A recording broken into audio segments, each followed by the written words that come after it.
Thanks so much for coming out on such a beautiful night. I know we've got a lot to go through tonight, and we'll try to go through it as quickly and efficiently as we can, so you can all get back to your decks and your barbecues, hopefully. But I wanted to go through a few things. And first off, we're going to start off with the approval of the agenda from tonight. I know there's a couple things that we want to add into new business. Is that correct, Nancy? Do you guys hear me? I think you're on mute, Nancy. She's on. Can't hear you. Do I unmute her, or is there something I do, Kayla? No, she should be unmuted. Okay, do you see a little mute in the top bottom sort of left corner? No, she's muted herself again. Wait a minute. Okay, so we're going to hold on to that. Does anyone have anything else they'd like to add to the agenda tonight? Let's have a look here. Did we want to talk about Canada Day under events? Yes, I'm sorry if that's not on there. Yeah, Canada Day. And is the parade on there, the Christmas parade, if it happens? I don't think it's on this meeting, but if it's, we have the Santa, hold on. I'm trying to switch back and forth between the the agenda, bear with me. We do have business arising from the minutes, and we're going to talk about the Santa Claus parade float. Darcy, is that good? Okay, so we'll leave that as it is. Canada Day goes under the financial report, and also Nancy's going to bring something under new business.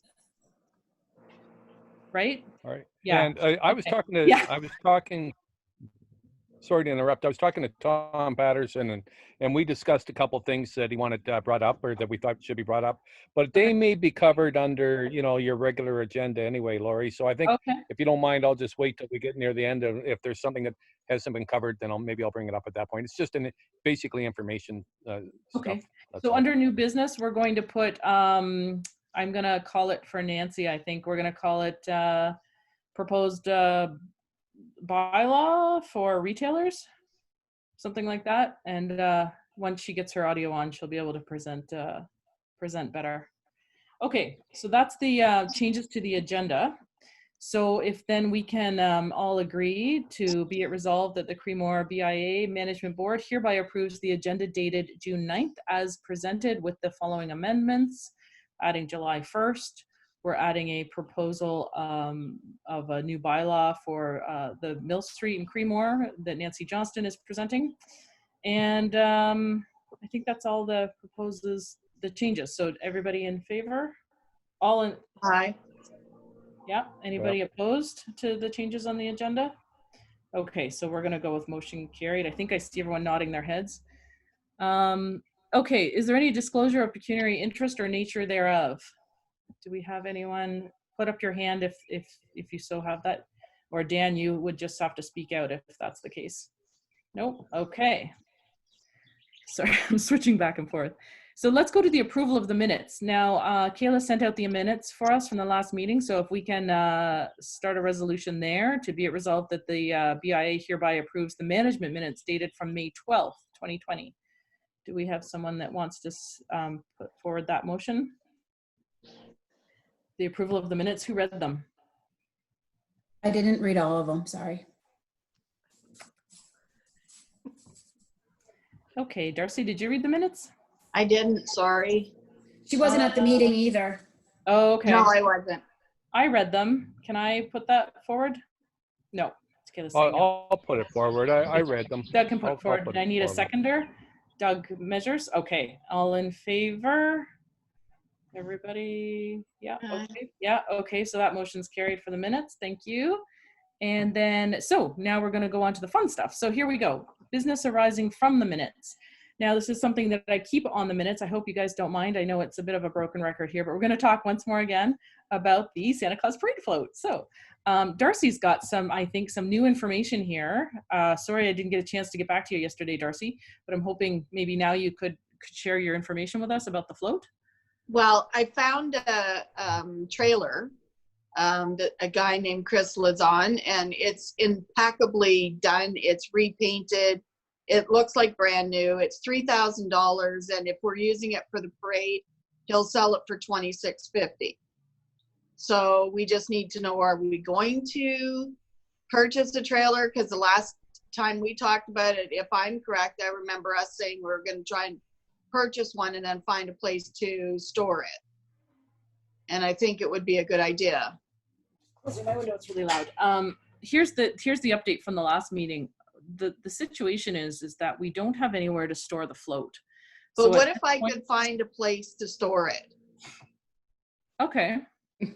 But do we have budget to spend like $3,000 on a trailer? Because we would use it both for Stainer and Creemore. You could leave the same float on it intact. If I can get a place to store it, then that would make the most sense. From our budget perspective, I don't think the BIA has enough budget to spend, because I know the float they're asking about $2,000 for, and that would be another sort of $2,600 on top of that. So I don't think the BIA would have the budget to buy it right now. Sarah's not on here yet, I just realized. Let me text her, because she said she was coming tonight. Anybody else know anything else about the Santa Claus parade float? Have we got any other updates? Well, I can update if you like, Lori. Sure, that'd be great. Yeah, I mean, this is from our last meeting. Yeah. And we talked about the Kinsman Club and creating a cooperative agreement with the Kinsman Club to provide for the Santa Claus float of the Santa Claus parade. And the Kinsman Club members are agreeable to that. And of course, it's a difficult time of year to be talking about this for them, but the members that I did speak to, they're agreeable to that. They just want to meet with you and you know, talk to you about it a little bit, just to firm it up. But they are excited about, you know, when I talked to them, they were excited about the idea of participating with the Santa Claus float. So that's where it was left. Now I did speak with the CAO about trying to secure storage, right? Is where we're going around and around on this. And it's just not available right now. We just don't have a real storage facility for something like that size. And we had hoped that in a couple of years' time, we would have some space at the building at 220 Huron Street, which is adjacent to the tourism building. But as of council meeting on Monday night, we've extended the lease on that property for one more year. So if you recall, on May 12th, I told you in about 24 months we would have access. Well, let's push that out to about 30 months now. So sorry, but storage is becoming a bigger problem, that's for sure. And we just don't have anything for something like that in the township. So that's where I reported last week, I believe. Yeah. Our last meeting. Thank you, Doug. Okay, so Darcy, that sort of sounds like I don't think the trailer is going to be an option. Now, the other option is maybe you want to speak, would you be interested in maybe reaching out to the Kinsmen in Stainer and seeing if they're interested in purchasing the trailer? Sure. Yeah. Do we have a contact? Doug does, I think. Sure. Bill Roskar or Brandon Ward, they're both really keener guys. There's a whole bunch of them that we could connect you up with. The point is that they already have a Santa Claus parade float trailer. They have a trailer? Oh, they have a trailer. Okay. They have their whole float, their trailer. They have it all, and they refresh it every year. And so the whole concept here was that we would try to create a partnership where there would be some funding available to really refresh it and make it look really nice. But what about ours? What about ours? So the one that has been used in Creemore, as I understand, is privately owned. It's not owned by the town or the BIA. It's completely a private float. So, am I wrong there, Lori? BIA doesn't own that. But Privately owned. Yeah. But it's our float. Well, it's the float Creemore's used for about 50 years, but technically it's owned by a gentleman called John Harper because he wants to sell it. I know who John Harper is. Oh, okay. Because so at the moment, we just don't have a place to store it because he doesn't want to store it. And I think that's the real problem is, you know, even if we could scramble the money together, we don't have anywhere to store it. And so we were looking for the township to store it. And as Doug just said, we just don't have a place for it. So that's where we've sort of fallen down the last couple meetings. So unfortunately, but we can't just let it go. I don't know what our other option is. Okay. Honestly, I don't want to let it go either. Trust me. We've talked about this, and it's really a heart and soul of the community. But at this point, I don't have a solution. So I don't know what to do. I'm hoping Sarah comes on board because she was really the one spearheading some of this. She just said she's having trouble connecting. Kayla, would you mind sending her the link again? She says maybe she has the wrong link. She just texted me. Notice my link? I'm called Amanda Murray. I noticed that, yeah. No problem. You can try and send it again. So, okay, so it looks like we don't need the trailer, but maybe we can still, I still don't want to let the float go, but I just don't know what to say. Can you hear me? Yes, we can. Oh. This is Sarah calling me. I think she's got some trouble. Hi, Sarah. We're doing it. I've just resent it.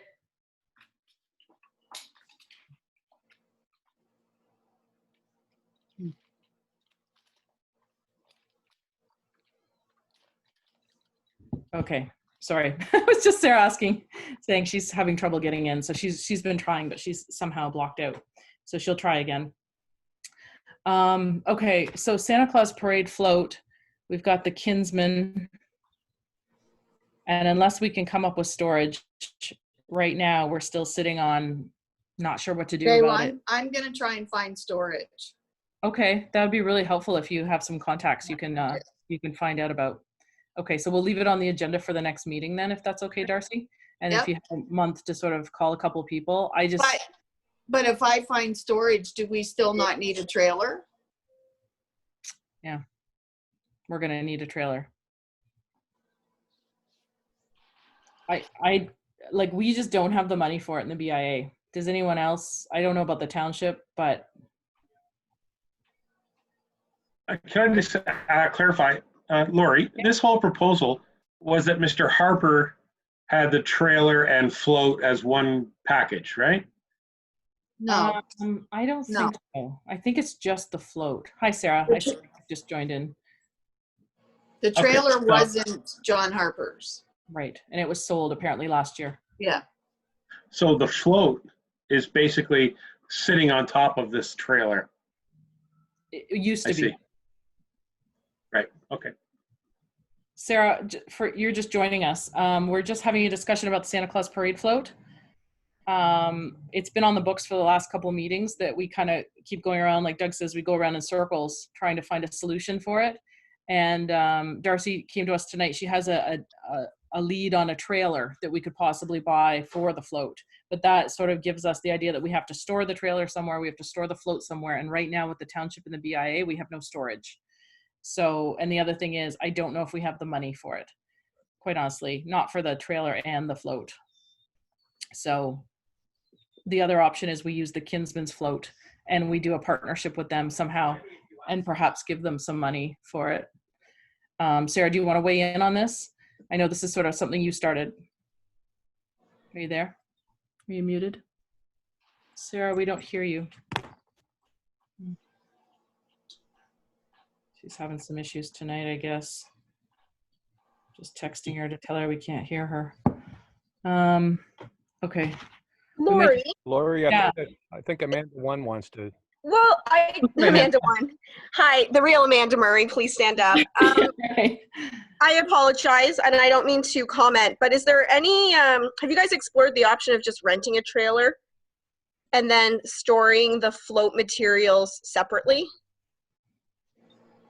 I mean, that's an option. If Yeah. Because I'm not going to lie, even the township, we have to rent our own float trailer for township parades. Yeah.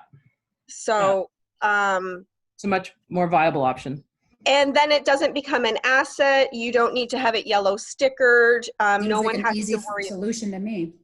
Yeah. No one has to worry about maintenance. You go to Stainer Rental or Green Earth or any of those, or Steer even, pick it up, and 4 hours later you return it. Or 2 days later after you dismantle the float. Yeah. Yeah. Then your I was float gonna say, it takes a lot more than 4 hours, but Amanda and I have done this, so it takes a little bit of time. Yeah. It takes a little bit of time. But It's a the great idea is solution. that you could dismantle the float and then you don't have to worry about the storage of the float materials on the trailer itself. Yeah, Maybe you can get a sponsorship too. I think that's a really great idea. Yeah. Okay, so we're Okay. going to say no to the trailer, but we're not going to give up on losing our float if we can find Yeah. a storage. Can't give up on our float. How about that? So that's where Yeah. we're going to be at. All right, so that means we may have to do a budget for the trailer for the parade, like rental, if we can't find one. Okay. Okay. I'll find out the rentals tomorrow. Thanks, Darcy. So I'll leave that with you, Darcy, if you don't mind. Yep. I know Natalie, who sort of headed up the parade last year from the Echo office, was Yeah. kind of keen to sort that out. I know Sarah's on Well, the we talked about it already yesterday, so. Okay, and Sarah, Yeah. all right, can you hear us now? All right. Are you there? You're on mute, it looks like, but you've got two of you. So Sarah's struggling with her computer tonight. Okay, so we're going to keep moving on then, if that's okay, guys. Okay, hold on. I got to get back to my my agenda. It's sort of closed on itself. What's the next section of the agenda here? Okay, here we are. So garbage update. I'm going to skip that because Sarah's not got any sound. Patio extension on Mill Street. I'm assuming maybe that's why Dan has joined us today. I'm hoping. So something I've been working on all week with Dan and various others. Amanda's kind of, she's kind of linked into some of this. I know Doug McKechnie and I have talked about, I think I've talked about it with just about everybody on this call. So, you know, with Premier Ford giving the go ahead for patios this Friday, we're in a real rush now to get our patios up and going on Mill Street. And I know I've been sort of running around. Everyone's coming to me with diagrams and photos and plans for their patios. And we just don't know what to do or where to go and who to go to. So I'm kind of getting, like, I'm not sure who in the township has to approve it. Is it a permit? What are the guidelines? What are the rules? I see the bylaw from last year. I don't know if the bylaw still exists in COVID and emergency measures. These are all the issues we have, because what I'm hearing from restaurants, and Nancy's here, she can say this as well, but the bigger restaurants like Chez Michel and Oda, if they don't expand their patio, then they don't have very many tables outside. Then it's just not worth it for them to have a patio. They can't hire enough staff to bus 2 or 3 tables because that's the space they're going to need to be able to space everything out. So what I'm hearing is they need a bigger patio. The nice thing is the AGCO for liquor licensing yesterday reduced or maybe eliminated the liquor licensing for patios. So it was a big step forward for these guys, because I know it would have been thousands for some of them to have a liquor license out on the street this year. So Dan, I'm gonna hand it over to you. I'm hoping maybe you have an update. Is that correct? Am I right? Dan, you're just frozen. Okay. Still there? Yeah, right. Well, Dan gets it sorted out. Can I jump in, Lori? Yeah, please do. All right, so Dan and I and Steve and a bunch of others talked this afternoon, a couple of items in our emergency operations team meeting. Great. And this did come up as a result of, just like you said, Premier Ford's announcement. Yep. And direction being given to the AGCO. So the first thing I wanted to get some clarity on, and for this whole group, and please share with members of the BIA, that we have to refrain from talking to multiple people to try to get this solved when the only person who can solve this for you is Dan Perot. Okay. Because Dan Perot is responsible for the roads, Okay. and he ultimately is the, like, when for instance, when you ask for a road closure, Yep. he is the person who gives that. Like, Okay. he's the person in the township who has the authority to do that. Okay. So keep in mind, Okay. making any type of changes to the road structure or road pathways, sidewalks, anything, it goes through Dan. Okay. And so he is the road. The So I'm bylaw? just letting you know that, because the challenge here is that too many people get direction, and unfortunately it gets too confusing. So because we want to be efficient, we want to make sure that we can help the merchants that are going to need this, let's just communicate with Dan only. Okay. And Okay. that way he can make those decisions in the best interest of the That's safety fine. of the road. Okay? That's fine. Okay. Okay, I just want to make sure that everybody understood that. And hopefully Dan can rejoin us. I don't know if did he drop off the line? Sorry, I do have audio. My video, the internet is unstable, so I shut No my worries. video off so I can talk. Okay. Take it, Um, Dan. so Laurie, you and I met Yep. a week and a half ago or so. Yeah. Yeah. We discussed a number of things, but this was on the radar, obviously, and when I'm looking at it, I kind of trying to look at it for all of Clearview Township, and I know that we have some challenges in other villages as far, Stainer with Highway 26 and Mhm. not all with county roads. So this may be the easier of them all because it is a municipal owned road. Likely, yes. So you had sent out yesterday a sketch from Chez Michel, That's right. and very, very similar. If anybody's been to Barrie in the summertime in the last number of years, they've done something similar to this. And that's where I think that's where this is kind of heading. Yeah. So, what permission is needed, what needs to be constructed, is still kind of being worked out. And I think you were trying to work out something consistent with all of the restaurants or the people that wanted the patios. Yeah. And I think that's a good approach because then we can approve that. So there's still discussion needed whether we need to pass a bylaw. I had some thoughts later on after our emergency control group meeting is that perhaps it's a road occupancy permit. So we use road occupancy permits for utility contractors, people wanting to occupy the road to do something on the roads in the township. Okay, sure. And they provide insurance and things like that. So Okay. that's a big thing. The things that our CAO worries about is what happens if somebody hits one of these obstacles that are placed on the road that would not normally be there. So Yeah, exactly. that's a big thing for the municipality. So I think insurance would be a big item. Yeah. And then consistency for the sidewalk. So we need to maintain a 1.5 meter wide unobstructed pathway. There's no concern whether it meanders around, but it has to be, a consistent 1.5 without obstacles. When you say it meanders around, does that mean it can go out onto the street and around a patio? Yes. So like I said, so similar to what they've done in Barrie in the past. Unfortunately, there is a 6-inch drop. So when you accessible is not good. yeah, so That's what either Chez Michel is proposing in that drawing I sent you. yeah. So some sort of decking, Yeah. 6 inches high, or placed right on the road, around that area, with some railing, some guarding from pedestrians entering onto the road or slipping and tripping off of the edge. Mm-hmm. Those are things that should be thought of.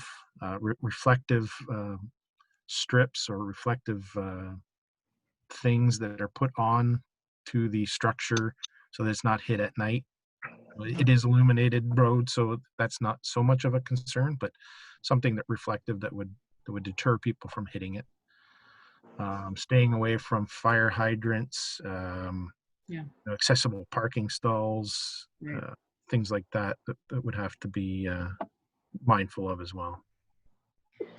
What about the part of the bylaw that says you can only take up to 35% of your restaurant space or your restaurant to be patio space, and that it can't be more than 12 seats unless you are able to provide parking?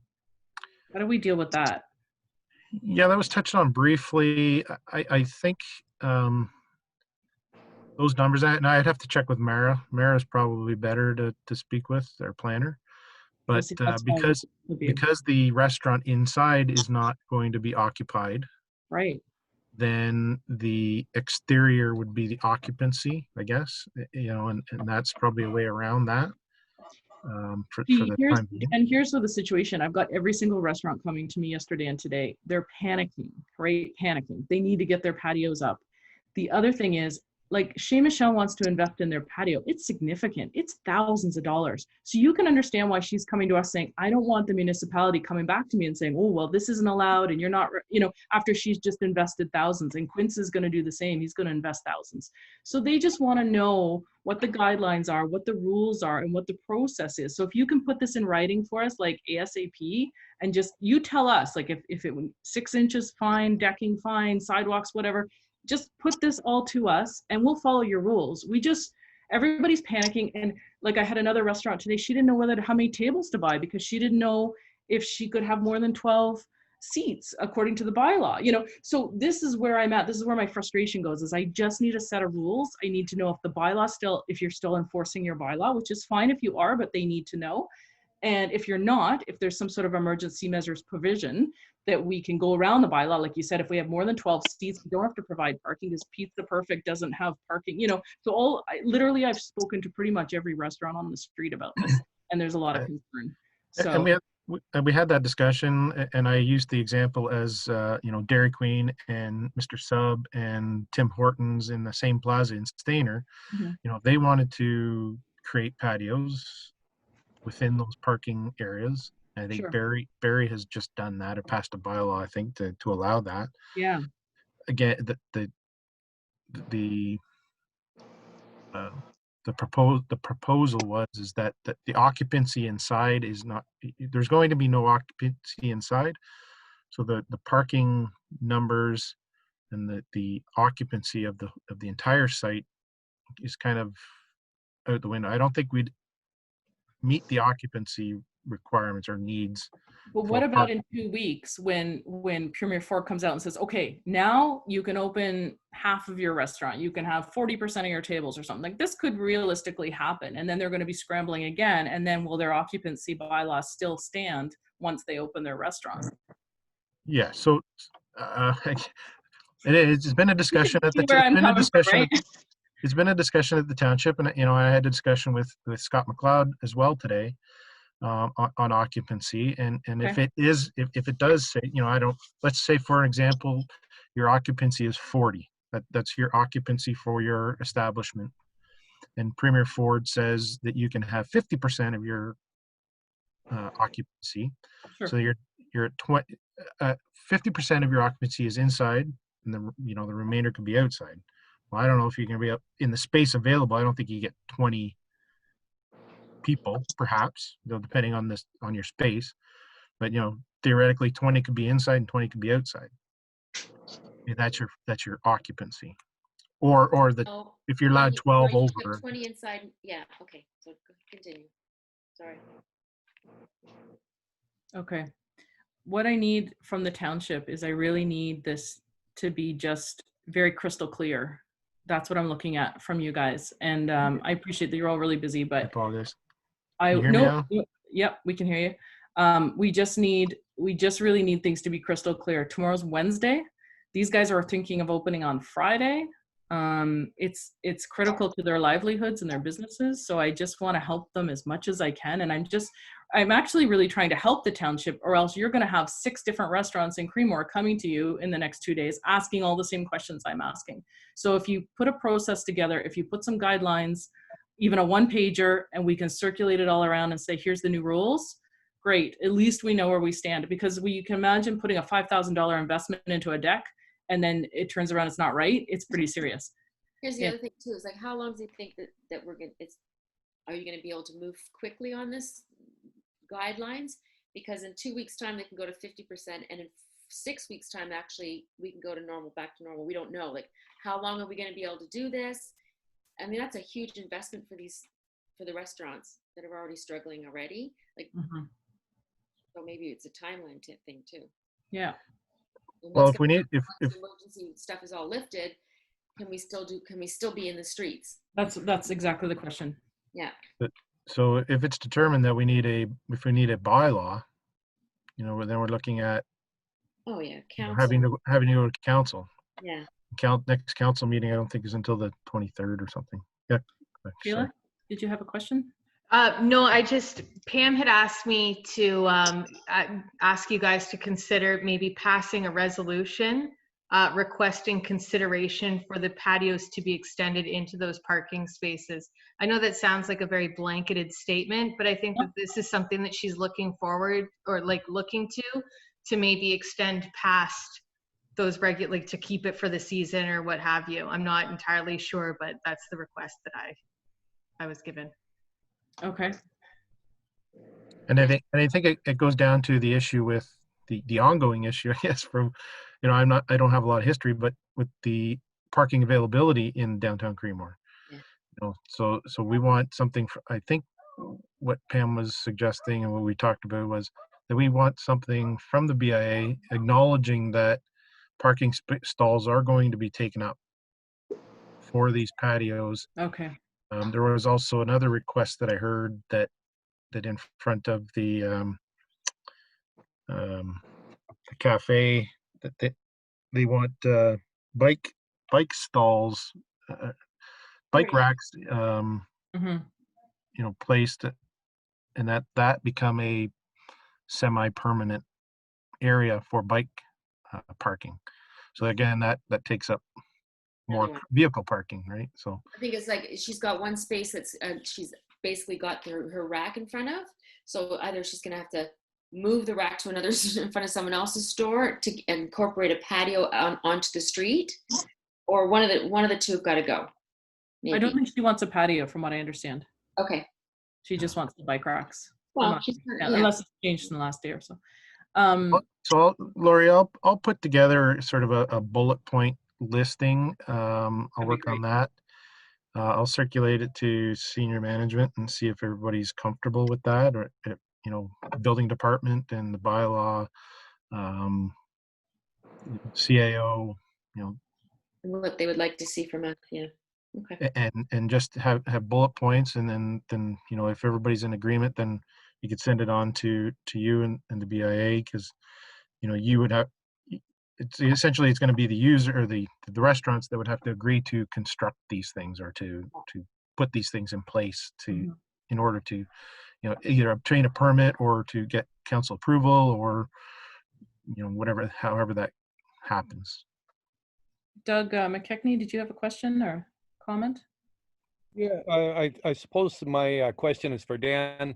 So we've been talking about this decking and everything, and I understand the reason for the decking is so that you wouldn't have the 6-inch step down from the curb, from the sidewalk to the street. And I've seen that done in Ottawa and Halifax, and it works well. But that's more of a permanent thing for the whole summer.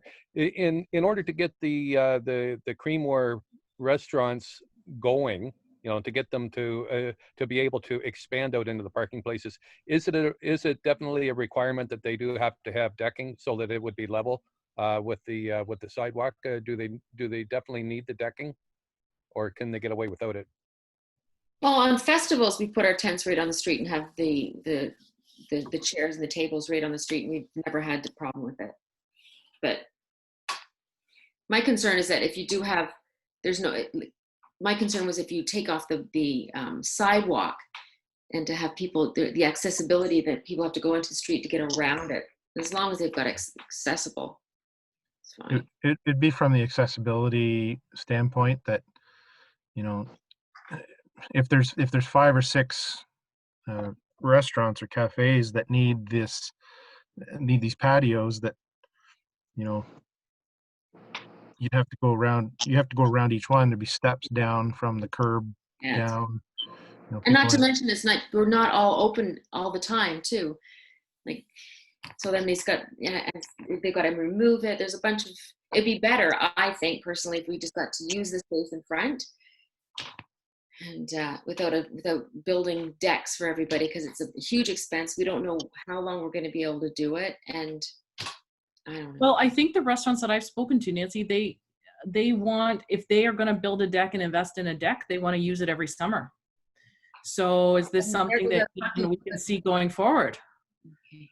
And I think that's how Barrie kind of got started off when they started this as a kind of a pilot, that it was so successful that they just continued having it year over year over year until now they're reconstructing the whole downtown to make it accessible. So right.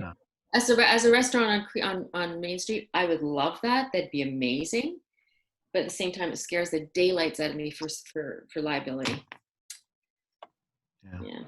So Lori and I did have a discussion too about, having the patio on the road. I don't know if that's. Well, we've talked about that. I've talked about that with several restaurants. The concern was, and again, this is a Chez Michel concern, is if they put a patio on the road and then they have half their patio on the sidewalk where it is now, they felt that during COVID, having people walking on the sidewalk between all the tables would be a very uncomfortable situation for the diners. And they felt that having that sort of traffic in both directions, walking by the tables, people talking, they thought that might make it very uncomfortable. So they wanted all of their tables sort of condensed into one area and then the sidewalk to go around it, if that makes sense. And the sidewalk to go around on the road. Otherwise, she would have been perfectly happy to have it on the road. And that was her concern. I know Nancy feels a little differently. I think you said you wouldn't mind putting yours on the road. I think we also space our a lot, so be more tables if we could have access. The other thing, I was just talking to Lori Copeland and we were, banding around some ideas, and we sort of said, what if we closed the entire west side of Mill Street? That whole curb lane is just closed for the whole summer, and the stores can put tents out if they want on the street with tables to show some of their wares, because the problem is the retailers are not getting any traffic right now. So maybe if, we moved Creemore outside, Karen Godino and I talked about this too in terms of marketing, it sort of became like a market kind of situation where, each store could have a few tables or something, and they could put some of their product outside so that people feel more comfortable in case they felt, uncomfortable going into a closed space. And also then we'd have also the patios for the restaurants. And so if that whole lane was closed, and either we make the street one way, or I don't know, I'd look to the roads department for their guidance. That's only sorry, let's do with their hands up. Though. That's only the two restaurants. It's Affairs and Chez Michel. The three of us on the other side, we would have. Well, the pub can't put a patio out in front anyway because they have a hydrant. So they're gonna do it probably down the side. So that's their challenge. And so it would be you, and it would be Oda, who I think is also looking at putting the decking down the side, but I don't know yet. He's looking at both options. He hasn't decided. Yeah. It depends on the township rules. He sort of said.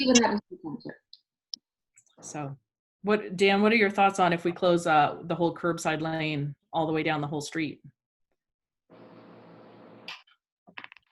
Well, I don't think that solves your accessibility issue. So if somebody's walking along the curb lane, let's say, mm-hmm. and want to access a store, post office, and they also creates more traffic on one side, right? More pedestrian traffic on one side. You'll get. Why? Jeez, this is so bad. Can you hear me? Yes. We can hear you. Sorry. This is really you think in the city of Barrie you'd have some decent internet. I guess not. So that would be my, if somebody were walking along and sure, they went to one of the restaurants and ate, but they're, forced to walk on the side of the road and, try to access, say maybe the Home Hardware or something, trying to get up to that curb. And I don't mean to throw a bunch of wrenches into everything, but I'm looking at the whole picture and To be honest, Dan, we're looking for some leadership from you guys to help us out with this, because it's a tricky situation none of us have ever been in before. So we're looking at how do we safely help businesses get the traffic that they need to survive, but in a very safe way so that people feel comfortable coming downtown. Unless we take some sort of precaution to show people that we're doing something to make people, both our residents and our tourists, come downtown, we're going to have nobody, which is the case right now. Wait, Sarah, did I see your hand up? Is there any way that we could have somebody sit down and do like a street plan that understands the accessibility, that takes into consideration. Like, I feel like if Lori, with the feedback that you've had from all of the businesses and with Dan's understanding of the accessibility, if we sat down and really just, you know, pencil on paper, did up some plans, and maybe there's even some money from the BIA to invest. You know, we do have that little COVID reserve. It's not a ton of money, but I think that the mobility of people through the area while maintaining important services like the restaurants, you know, we all know that they're affecting every single business by people not being able to access them. It would just be so nice if we could get that kind of professional help. Like Lori keeps saying, we just simply, we don't have the knowledge that you have.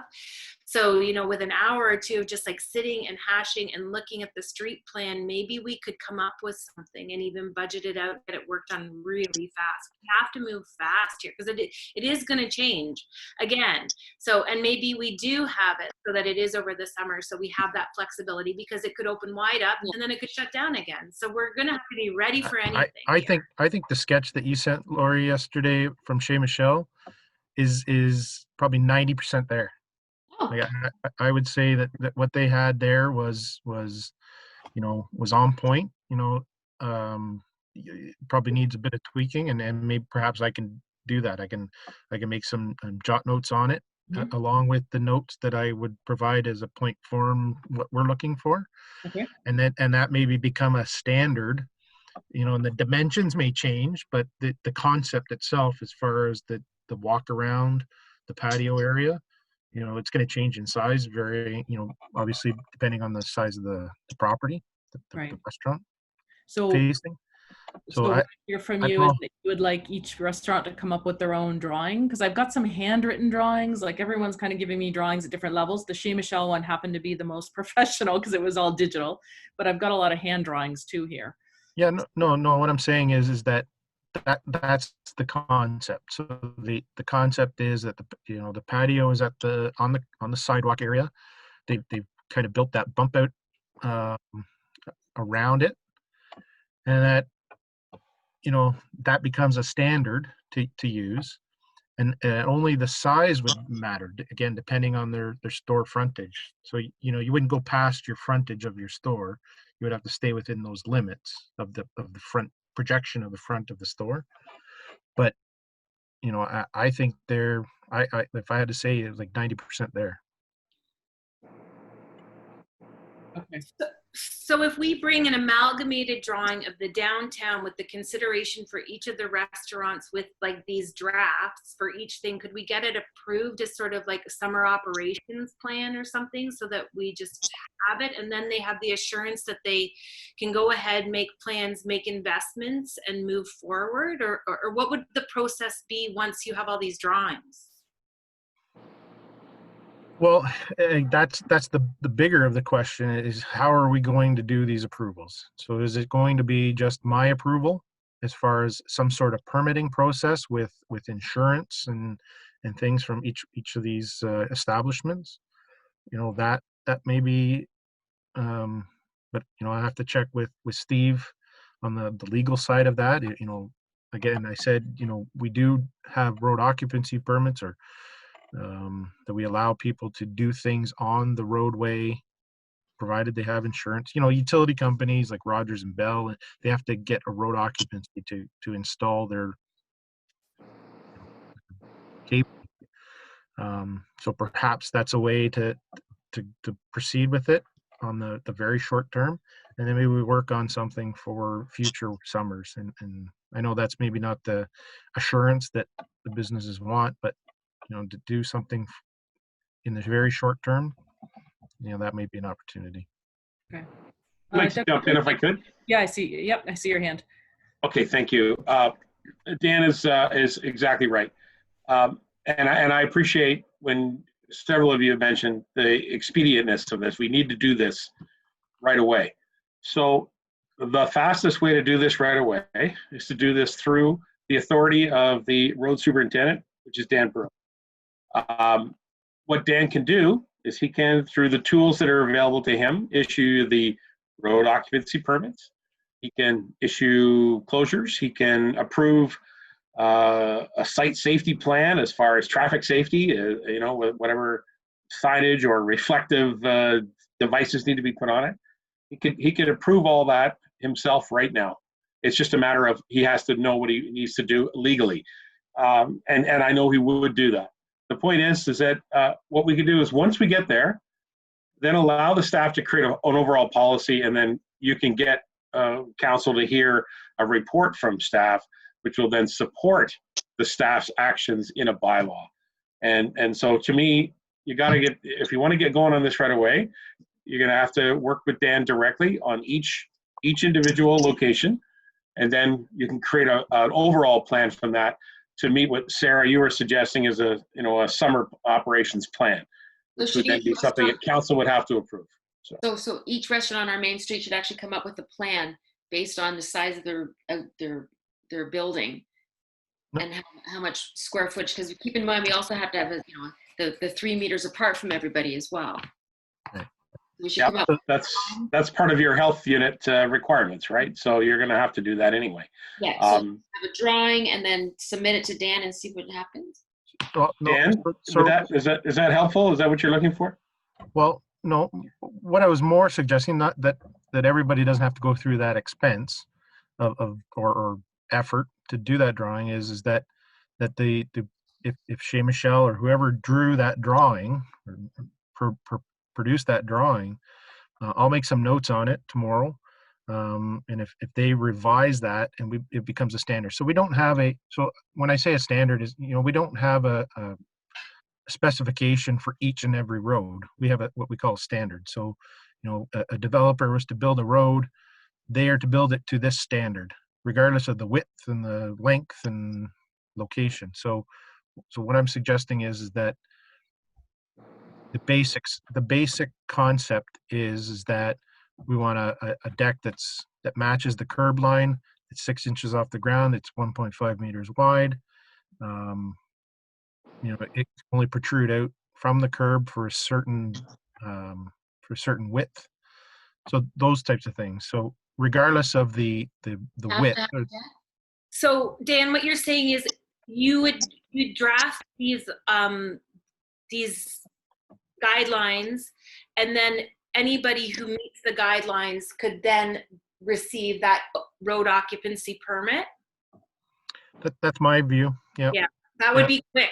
And it would be quick, and Right. a quick inspection. So once it's constructed or once it under construction, We have to actually make a deck, because the thing is, what I'm concerned about is that I'm only open 3 days a week, and some of the restaurants aren't open. They're not open 3 or 4 days a week as well. And then we've got these decks sitting on the main street. Yep. So, if you are planning on occupying the sidewalk for an extended period of time, 1 day, 2 days, 3 days, there has to be a way.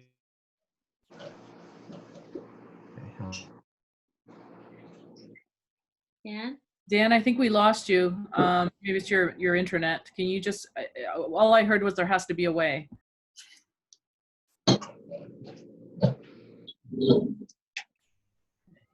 Are you with us, Dan? We lose you? I think we lost him. I'm just curious because we are concerned about parking downtown. Yeah. So, like, for example, I'm only open from 9 to 4 and Friday nights. That's it.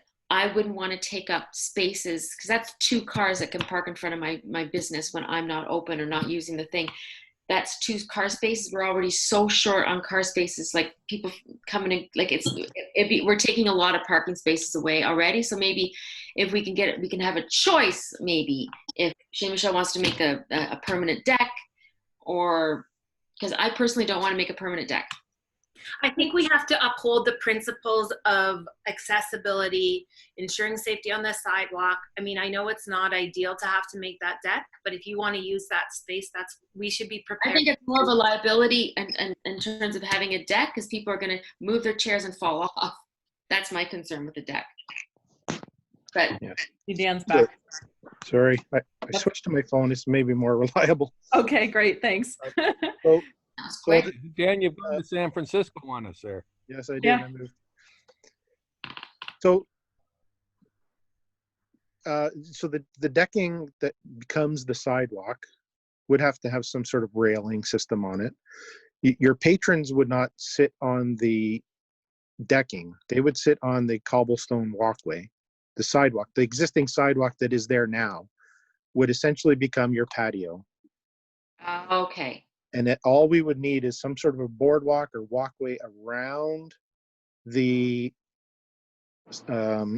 patio, Right, onto the street. you know, that would still be at the same level as the existing sidewalk, Or maybe from curb to curb, or a ramp. Yes, sorry. Yeah, and it could ramp down as long as it meets accessibility, and then ramp back up. That's an option as well. So, it cuts out some expense, but So you're talking about one option is to stay on the patio or stay on the sidewalk and have a sidewalk that flows into the street and then comes back up on the other side of the patio. Or are you talking about, or both, you're talking about having a patio built on the street itself and the sidewalk remains open? Yeah, I think those would be the two options. Perfect. Okay. Yeah. Again, accessibility for your restaurant and all those types of things. So you need a ramp down into off the sidewalk. So that I'm wondering, Lori, can you forward it to the other page, like before I mark it up? I can. A copy of what Shay Michelle had proposed, and I think that's maybe more visually. I think it'll make more sense. Shay Michelle had that done by one of the suppliers, a company called Pop-Up Patios that actually put all those patios out in Barrie and I think in Toronto. They're like a professional company that comes and installs it. It's thousands and thousands of dollars. They don't even know they're going to go with the company, but the company actually drew the diagram for them. So it's not even theirs. So I don't know if they can make changes to it or not, to be honest, but I can ask. Can the township lend us the silver barriers? Do we have silver barriers, Amanda? The silver barrier. Yeah, so we do have barricade fencing. I'm gonna have to take that back to my manager because right now the special events material and equipment is not available for public use. So I'm gonna have to follow up and I'll report back and let you guys know. Great, thanks. Okay, great. Okay, so just to wrap this up, I think if I understand correctly, if Dan's gonna agree to put together sort of some bullet pointed guidelines for us so that we can give the restaurants an idea of what they're looking for. Oh, now it says my connection is unstable. Do you hear me? You're good. Okay. And then also we're going to take the Chez Michelle as sort of like the gold standard. And we're going to, Dan's going to have a couple comments. Maybe, we can redo on that. But then we use that to hand out to everybody to sort of give them a loose guideline of what we expect in terms of patios. Sorry, loud here. Patios and decking and fencing and all these sorts of things. Does that make sense to everybody? And then what we're going to look for in the short term is a road occupancy permit and with Dan's guidelines. And then we'll look forward to working with you, Dan, in the next few months about the longer term, whether it's the summer, like Sarah says, or next year, or what people can use for their investment. Because I know restaurants are really concerned about their investment in new tables and all these kinds of things. So we want to make sure they can use it again.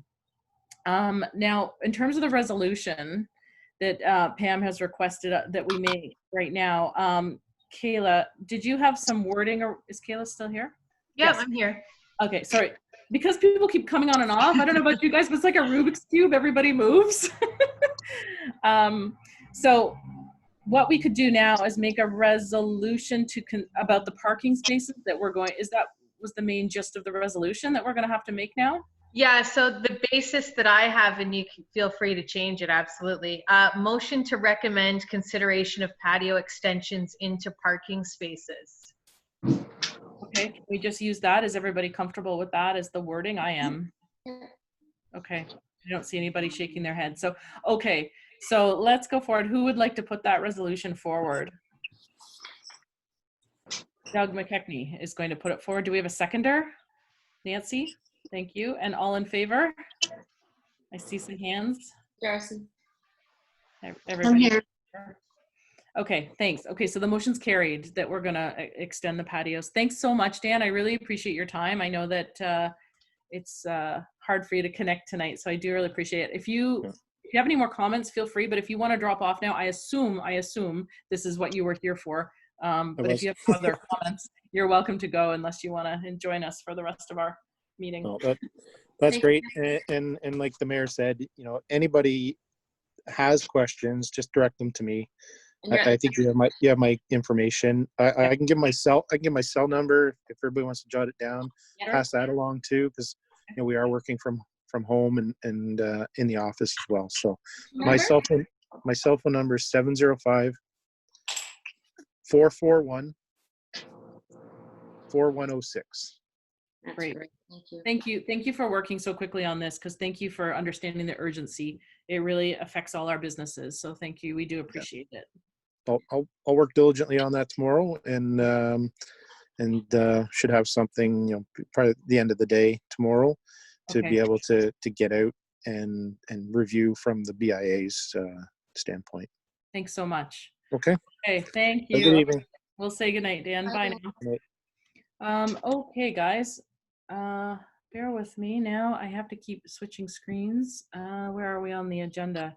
That was a big section of the agenda, so thank you for everyone for joining in with that. Okay, the next section is the Reopening Toolkit. I think by now, hopefully everybody here has seen it. Everybody's got one, hopefully, that needs one. And maybe Amanda has any comments. I know she's got all the stats and statistics about who has one, who doesn't, how many were given out. I'll let you take it away if you'd like to make some comments, Amanda. Perfect. Thank you very much, Lori, and everyone with the Creemore BIA. This Reopening Toolkit it's been well received. All of the businesses that have gotten one or have requested one have been very much appreciative of the efforts that the Clearview Chamber and the Creemore BIA put into this. And I can assure you it was a great project to work on, and it feels really valuable that we were able to give actual tools. In terms of the number of drop-offs in Creemore, there are 24 businesses that have received them or are on the schedule to get them tomorrow. Sometimes not being open on Mondays and Tuesdays disrupts the distribution plan. So I don't envy anyone who does distribution for a full-time job. This round of deliveries tomorrow does focus more on restaurants as well as salons. So Chez Michelle, Quincy Bistro, Strand's Hair Salon, and the Creemore Color will be getting their kits, as well as I'll be dropping off the Creemore Apothecary one as well, because that was new to the list. Later on this week, we're going to have another phone call with the Clearview Chamber of Commerce and Lori and Sarah from the BIA, mainly because we just need to talk about the next steps. So how do we support businesses that are in the B&B and short-term rental industry, as well as salons for the next phase. So I'm happy to answer any questions. We've been getting great feedback, like I said, as well as photos. As many businesses as I can, I've been trying to post them on Discover Clearview and tag the business owner as well. So hoping for some really good social media traction, and just making sure that our customers are feeling safe and secure, and that they're being welcomed into the stores across the township. So happy to answer any questions if you have any. Thanks, Amanda. And thank you for executing on that so quickly. I can't tell you how happy we are that you got on it. You really heard what we needed and you just did it. You just ran with it. And I can't thank you enough. I've heard so many good comments and positive comments from our businesses who are really, really thrilled that we were able to give them some PPE and we were able to give them some signs, and everybody, I haven't heard a single negative comment. So thank you for just acting on it and getting it done. It was just such a good project. Yeah. Thank you. Anybody else have any comments or suggestions for Amanda? Nancy, you're frozen in a really funny face. Okay, so we'll look forward, Darcy, we'll look forward to your comments as well, maybe if we do the next part of our project, which is helping short-term rentals, something near and dear to your heart. And, if you have any ideas for the next section. I closed out until October. Oh, yeah. Just because I'm getting a lot of calls from China and Ireland and places like that. So I'm just chose to just stop until October. And then we'll see where it goes from there. Probably very But I low. miss it. I really miss it. But it's hard, right? And it's part of your Yeah. livelihood, so it's challenge. It's a real challenge.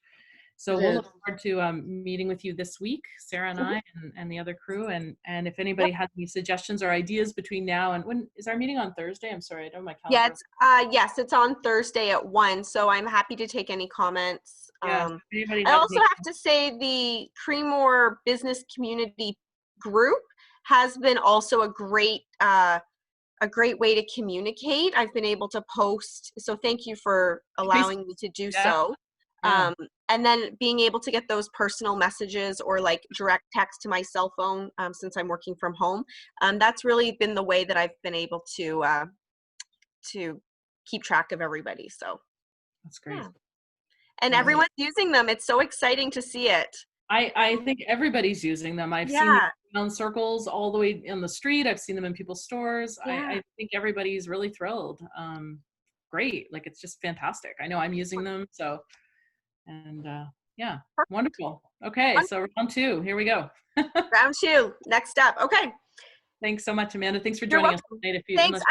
I'll probably leave then if it doesn't look like there's anything else on this agenda that will. One question, and I think Nancy asked earlier about the barriers, because I know that your tourism staff has been cut for the summer and you're not able to do that.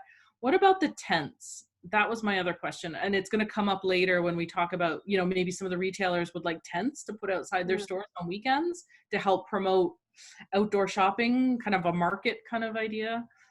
Yeah, so I'll run it by Terry. Our concern is the cleaning and sanitizing of the equipment because as of right now, the events equipment is deemed to be non-essential, and I don't even have access to the tourism office. I have to request permission on a one-off basis. So it's that process of trying to manage the equipment going out. We don't have summer students either, so again, more touch points, but not impossible.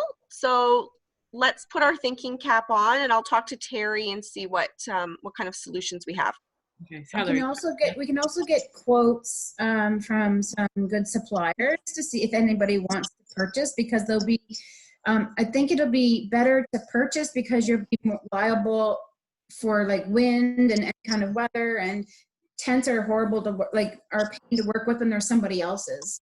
Yeah, I think you're right. I think if anybody is requesting that, I know Amanda or we both work with Impact Canopy, and we have good relationships with them. So yeah. I know that they would be able to kind of maybe work with our community. Okay. Yeah, absolutely. Because on that point, there would be things like, the tent, we already have like the tent instructions that you guys have to follow for events, but then there's the tent weights. The storage is a big challenge, right? So one tent, not the end of the world, but we're not going to be able to be driving them around at this point. Oh no, I was thinking we might keep them for the summer. Oh.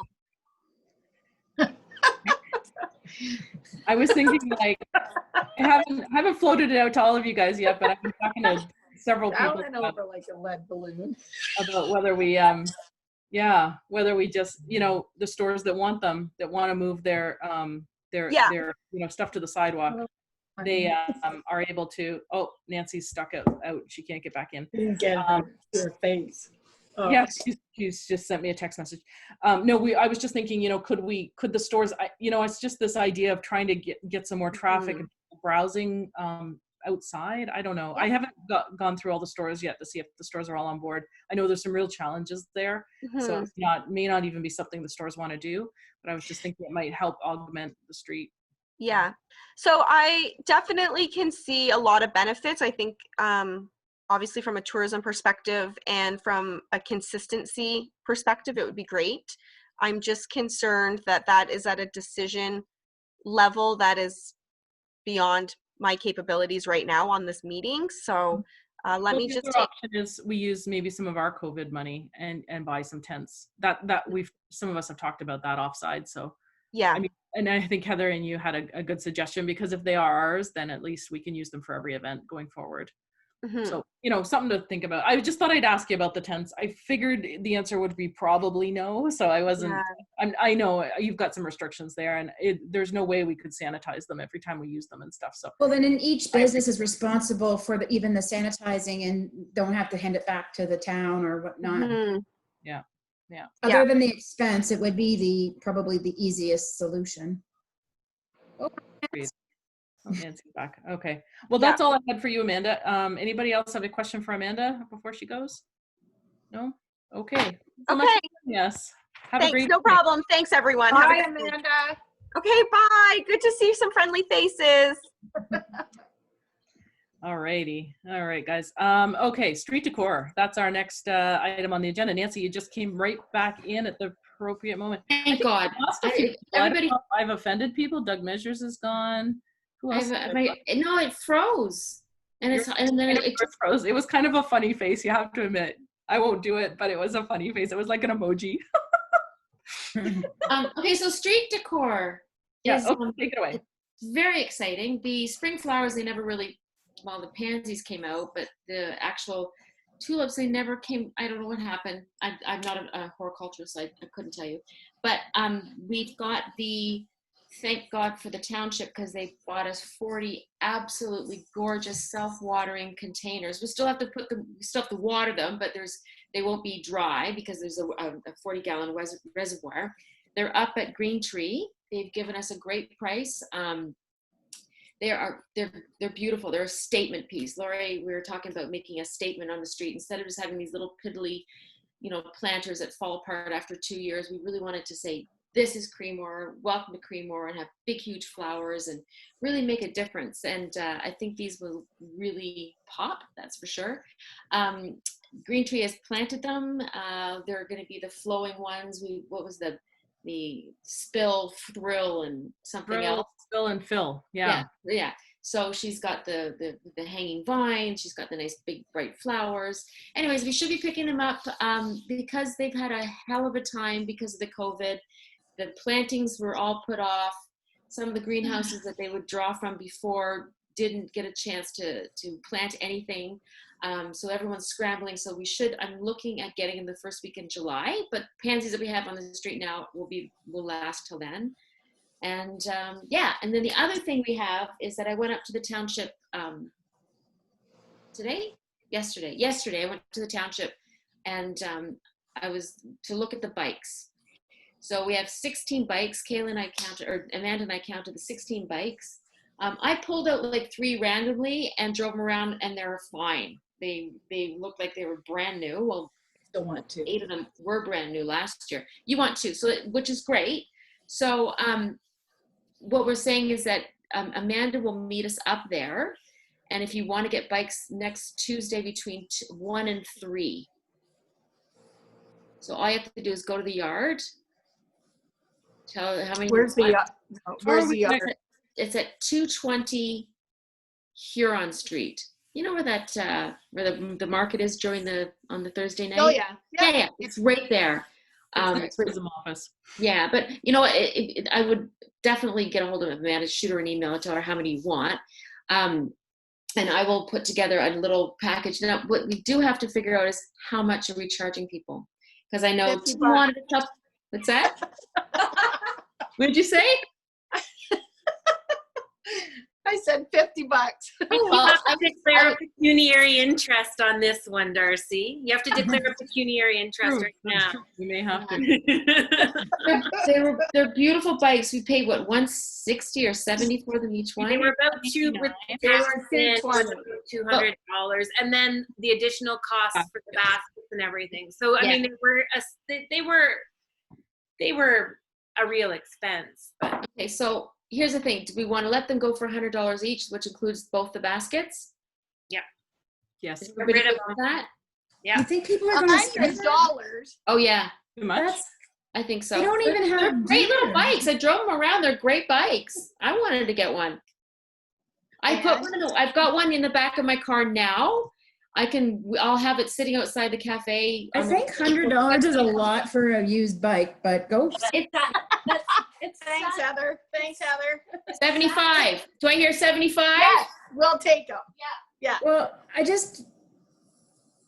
Well, in all I mean- fairness, they're gonna need a little bit of work, so we're gonna have to take them to Steve to get them to tidy them up. You're right. You know. Absolutely, you're right. Yeah. I think I would love 75, you could try 75. Okay, 75 each. Does everybody agree or no? I agree. 75. Do I hear it once, twice, sold? So I'm gonna put together a little blurb as to where to find them and who wants them. You have to go up there, pick them up yourselves. It's the only thing. And It's too hard to do Amanda two put it out. different- Sorry? Is it too hard to do two different prices? Because some of them were really good that we bought last year. They're in better shape than the ones from First you. come, first serve. First come, first served. Because Okay. we really, yeah, We'll be the pick first whatever one. you want.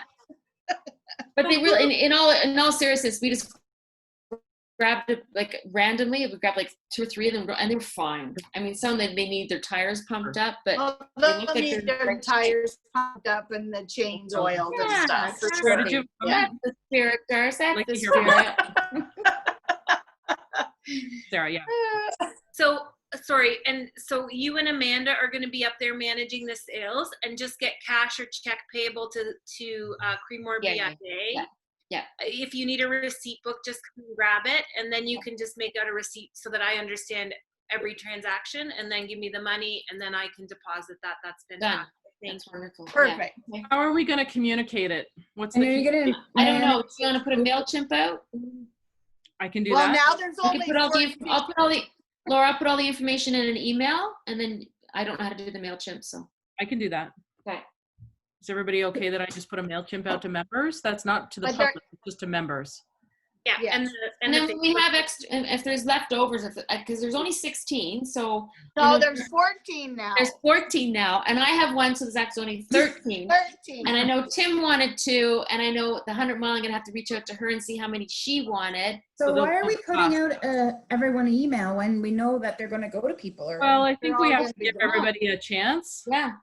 I Yeah. think Yeah. it's fair. No. The BIA bought them. so the BIA if it's members have first a come, chance. first serve, like does Tim have to be there, or how are you gonna? Yes, I'm not delivering. I'm just saying, like everybody says they want them, but you gotta be there, right? Yes. We'll be there. Okay. Tuesday is not a very busy day, so hopefully. We'll be And- there at 1. Okay. And Amanda's gonna help with crowd control if there's like. Yeah. Listen, she's we're got not protocol. having a lot of fun right now. Okay. Me? So, Heather, Yeah. Amanda's emailed me this afternoon, giving me a time slot, and she's also given us a COVID. Oh, provider. good. So I'll have all that put together in an email. I'll make it very clear that it's first come, first serve. There is going to be a few. I just people don't that want will be anybody reporting us, is what I. For what? reporting us for what? For Like- what? We're not following the COVID rules. Oh no, the COVID rules. It's all there. The protocol is very strict. That's good. Closed We're 2 toes, meters blah, blah, away blah. from each other. Yeah, Okay, no good. That's all I crashing. want you to tell me. Okay. All right. There's no rushing. All right. Okay, So so- we'll put it together. We'll send it out. Okay, I so can't click on you to mute you, Darcy. Right? okay. So just to recap that, You July said you wanted to mute me. Tuesday from 1 to 3, 220 Huron Street, $75. There are somewhere between 13 and 13. 15 bikes. 13. 13. Yes, got it. Did you get all that? Is that clear? Yeah. Yes. Okay. Great. Wonderful. Thank you. Great. Nancy. Perfect. That's it. Great report. Okay. Perfect. Can I just ask a quick question? Sorry. Yep. Um, The planters that are on the street now empty. What's going on there? Right. I have to, sorry, they are too heavy for me to pick up, so I'm trying to. I don't know what to do with them. They're in decent shape, but Could we How offer many- those to the BIA How many members are as there? well? We could buy Sorry? one. No, we don't know. Sorry, I needed one person to talk at a time. Could we offer those to the BIA members as well? yes, there's 4 of them. Oh, 4. 20, there's 4. Oh, no. planters. 24. 24? No, there's 4 planters. The 4, you're Right. talking about the boxes, right? And There's I think we're 4. talking about the plastic ones too, no? No, because those are still using those yet. We're still using those. I don't know When what it's we're time going to for do. those to go, should we offer those to people? Well, let's see what happens with our planters first. Let's get, but there is 4 of the old square ones that have been painted gray. Right. And I can't pick them up. They're full of You know how. Yeah. Somebody Yeah, put I sand in can't all move of them. So if we want to get rid of them, like business battery owners that have it sitting in front of our businesses, you're fine with us doing that? If we Yeah. just Take them. make them Yeah. disappear, that's cool. Yeah, there's only 4. Take them. Okay, they must all be on Caroline Street. They're all in Caroline Street. Yeah. And then- you Never put flowers in them. Yeah, I might do Blue that. and white flowers, actually. Yeah, blue and white. That's the color. Can I'm I, just plugging her in. One sec. right, before you guys leave off the street decor, can I offer one other suggestion?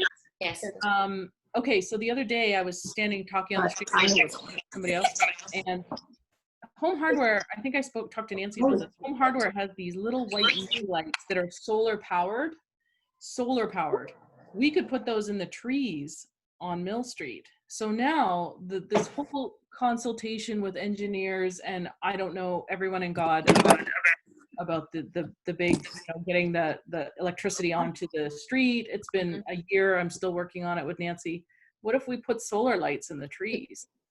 I'd like to buy a couple. I'll buy some myself and see if they work. Testing. Yeah. They work very well, people. Yeah. Have you tried those already, Darcy? I've got some in my backyard. Okay. We can't Sarah? get back on now. Oh, there we go. I have some in my tree and it's the second year. Okay, good to hear. Sarah? Sarah's asking about lights. Yeah.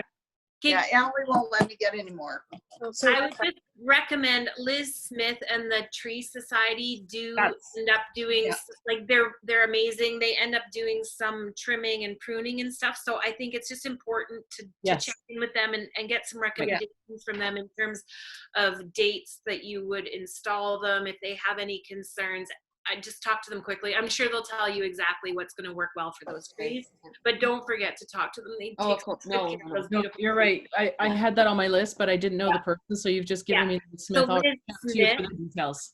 Yeah, Liz Smith is a great go-to on that one. Okay, I'll find out. Or the other person is Mary Boyd. Yeah. Okay, perfect. The other thing is we might need more budget for that. So I've talked to Home Hardware. All the lights would be provided by Home Hardware. I've talked to Sarah from Home Hardware. She thinks that she can get all of them for us, depending on how many we need, and she might be able to give us a bit of a better price. So I don't know the final amount. I would have to obviously bring it back to the board, but that might be another expense this year that we didn't expect. So But it's something that'll last for a while. And it's worth it. It's worth it. Yeah. 100%. I don't have, unfortunately, does anyone have a count on how many trees there are? I haven't actually counted them all. A lot. Okay. I'll count over the next couple of days. So maybe I'll come back to you guys with a budget proposal on that. It might have to be in between the two meetings if that's something you want to do. I know I spoke to Karen Godino the other day about it, and she said maybe we shouldn't be investing in these sorts of things this year while there's no events. Yes. But she had a point. I don't know if anybody agrees with her on that. I'll just. But it's a nice feeling thing. And if there's anything that our town needs right now, it's nice feelings. It's about the experience, right? Like it's romantic. So at nighttime, imagine walking down there in the summer and all the trees are lit. Like, how pretty is that? You sit on a bench and you look around. It's like being in a magical place. Without events, street decor and just a beautiful space feels more important. It's important. Yeah. I would agree. Well, let's look into it then. Okay, so let me and Nancy take that. We'll count the trees if you don't mind, Nancy. I'm roping you into this, and we'll get a budget from Sarah in terms of how much they do. We also have to hire a cherry picker. Let's remember. Well, no, there's Scott Duffin. That'll do it. He has a machine and he can do it, all of them, and we just pay him not a pittance, but he doesn't charge a lot. Okay, fair enough. But it's something else we also have to budget for, because I don't want to just assume that someone will do it for free. So I didn't say for free. Okay. I said he doesn't charge a lot. Okay, perfect. So that's something else that we just have to consider for budgetary. Okay, so we'll take that on and come back to you. I just wanted to see where you guys all stood on that. So it sounds like I got some support, so that's great. Okay, so I think that's it for street decor. I know that's a lot's going on for street decor because there's not much else going on for events. So street decor is our thing. Events, I don't have anything under events at the moment. The only two events on the books are the shopping event at Christmas and the Santa Claus parade right now. And I think you've added Canada Day as a Canada Day. Oh, remember Kayla, we talked about that. Where did I put it somewhere? No, It should be under 7.1. So you amended it in the agenda at the beginning of this meeting. Thank you. Thank you so much. Okay, let's talk about Canada Day. Okay, so I got this lovely email from Kat from the Chamber of Commerce in Stayner, and she's really interested in sort of getting this Canada Day program up and going. I think it mostly entails from our part that there's going to be all the windows decorated in the main downtown area, and some sort of a car parade, I think, maybe going down through the downtown where people could drive their cars or tractors or, you know, whatever through downtown with decorated with Canada Day items. So what I'm looking for from the board, if there's anyone who wants to take that on in terms of communicating to our members about windows and, you know, just letting them know what's going on with Canada Day. If you want to take it on, you want that to be your project. Is there anybody who's interested in a Canada Day project? I'll do it. Darcy, you'd like to do it? Have you, I just heard Emily, what? Not the car part though. I don't care about that part. I have a I don't do that part. feeling, probably the Legion. I keep forwarding these emails to the Legion as well, but I don't get any feedback from them. So I assume they want to be involved. I just don't know. Oh, they do. They do. They already contacted me about a month ago. Okay, great. So there's not going to be a Canada Day event, but we can certainly do stuff like the street needs to be decorated for sure, because again, we've got no people or no events. So it's important to have spirit. Agreed. So I have a ton of flags, so I'll just give that to everybody on the street. And then Norm has a bunch as well at the Legion. So, and I'm sure they're planning other stuff, but I don't know what yet. Do you guys think we're going forward with a bike parade this year like we've done in the past? We can't encourage any kind of gathering, any kind of parade down the main street. I think that this is a social media thing, and I think that it would be great if Karen could kind of help take the lead in terms of, to me, this is a social media program. People shouldn't be downtown. There's like the two elements, which is like the businesses and the windows and stuff, but then the social media and individuals posting their experience, right? I think if you did a car parade and it was a surprise, it would be okay. But to encourage people to stand on the street together would be a good idea. Yeah. Oh yeah, because if you had a car, everybody wanted to stand on the street. So yeah, no, that's watch it. Yeah. So Darcy, can I link you in with the Chamber of Commerce? I think they're trying to do a Clearview wide thing, so they're really spearheading it. I was just looking for someone to sort of be the contact person for Creemore. Yeah. Okay, thank you very much. That's awesome. Okay, so at least we got one event going, sort of. Is there going to, right now, we don't have any money budgeted for Canada Day. So just if we want to spend some money on decor or promoting this any other way than free, we should probably just be clear with Darcy. I mean, there's money in the COVID. I mean, we can definitely move stuff around, but I think right now Darcy's going to need to know, do we want to say $500? Like, what do we want to say Darcy has for decorating and outreach on the program? Yeah. I don't know. I think we should put a bit of money beside it so that Darcy can spend something. It all kind of depends on the businesses themselves, if they want to participate. Yeah. But Darcy, I'm sure they will. I'm sure they will.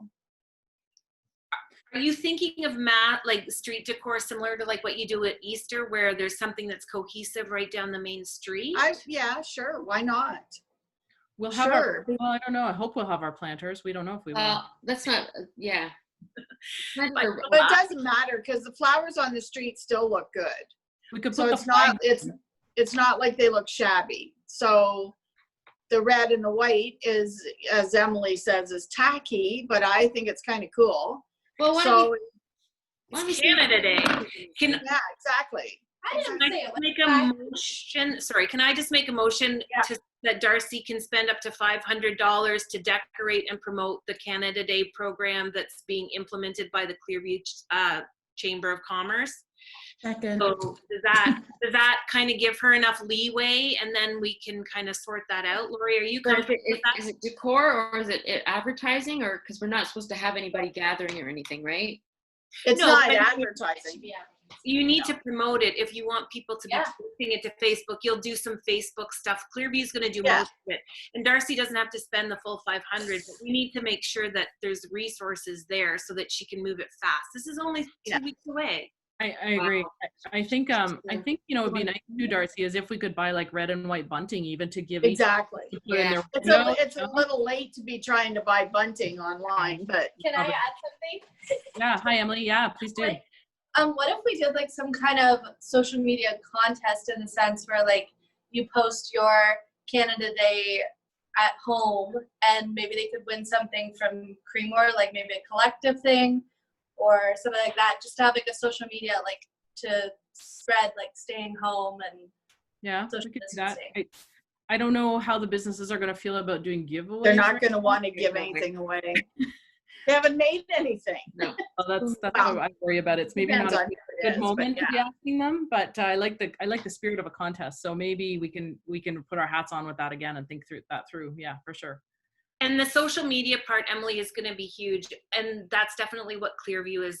The chamber is proposing that's kind of the key thing here, is that we're having a virtual parade, everybody in their own place, and then posting the pictures.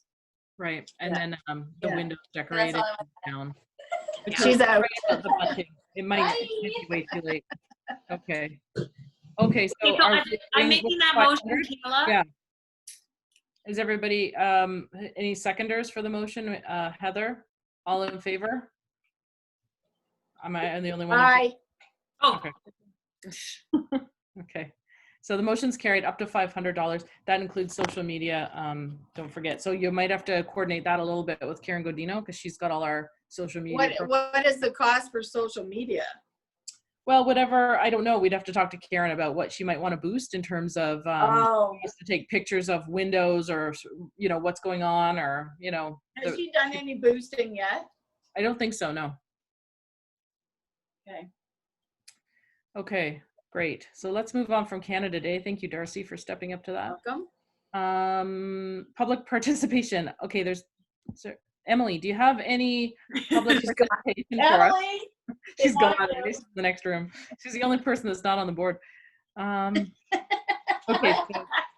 So, unless Emily has anything to say, I'm going to move on to the financial report, if that's okay. I'm moving so they can see. They didn't even ask me anything. What did you want her to say? Where'd you go? Okay. she's gone. Okay. Okay. Report. So, Sarah, let's Okay, hand this so over to I you. shared the Google Doc. Thank you, Lori, pointed out some things that were not ideal. So I shared the Google Doc of the revised budget with the COVID money taken out like we had discussed last time. So removing the event money, putting that into a COVID specific kind of fund that we can spend to help our businesses or do other programs that are based, that are new because of the situation. So that's all been done. And all of you can access that. I shared the link today. So that's fine. We've closed out last year with Emmy, and spending to date has included nothing more than paying for the garbage. Nancy has sent us some costs associated with the flowers, and we're in good financial shape because we're just not spending anything yet.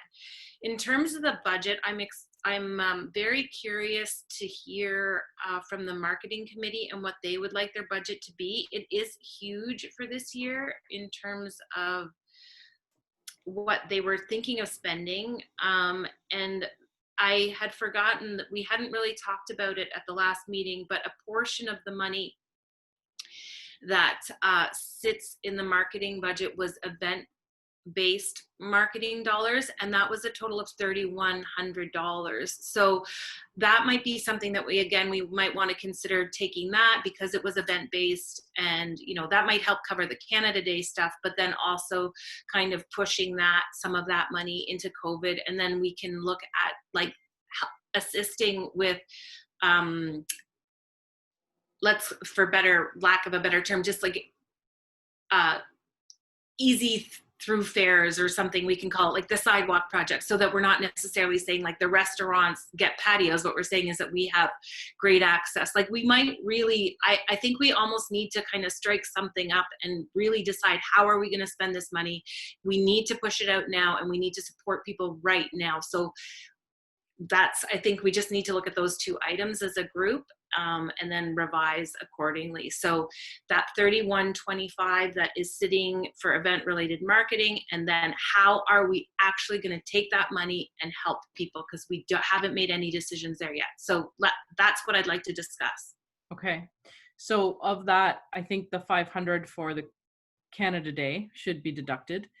And then from the marketing. Yeah. Sorry? From the marketing, event marketing? Yeah. Okay. And I also think that, well, if we decide we want to go forward with the lights for the street, I don't know if we can pull it from that marketing budget. Sure. You know, we didn't spend all the planters, so I think we saved some from past years where we've been saving for that sort of infrastructure project. So this is more like an infrastructure project. Yeah. So I'd like to see if we can use some of the event marketing money into the lighting. And then in terms of the marketing committee's met a couple times since we've been away, and we've come up with a budget. I wrote a marketing plan the other day. Unfortunately, I didn't get time to send it to everybody, so I apologize. But I've broken down what I think is about $11,000 from the marketing in terms of how we intend to use it. I'm just looking if I can find it. Oh gosh, I'm sorry guys. We've got quotes already for the website. So what we're doing, Sarah, I don't want to take this away from your financial. No, this is important because really this is the variable piece. Okay. Yeah. So, okay, hold on. Let me see if I can find it quickly so I can read it. Bear with me, sorry. Okay, here it is. So in terms of marketing,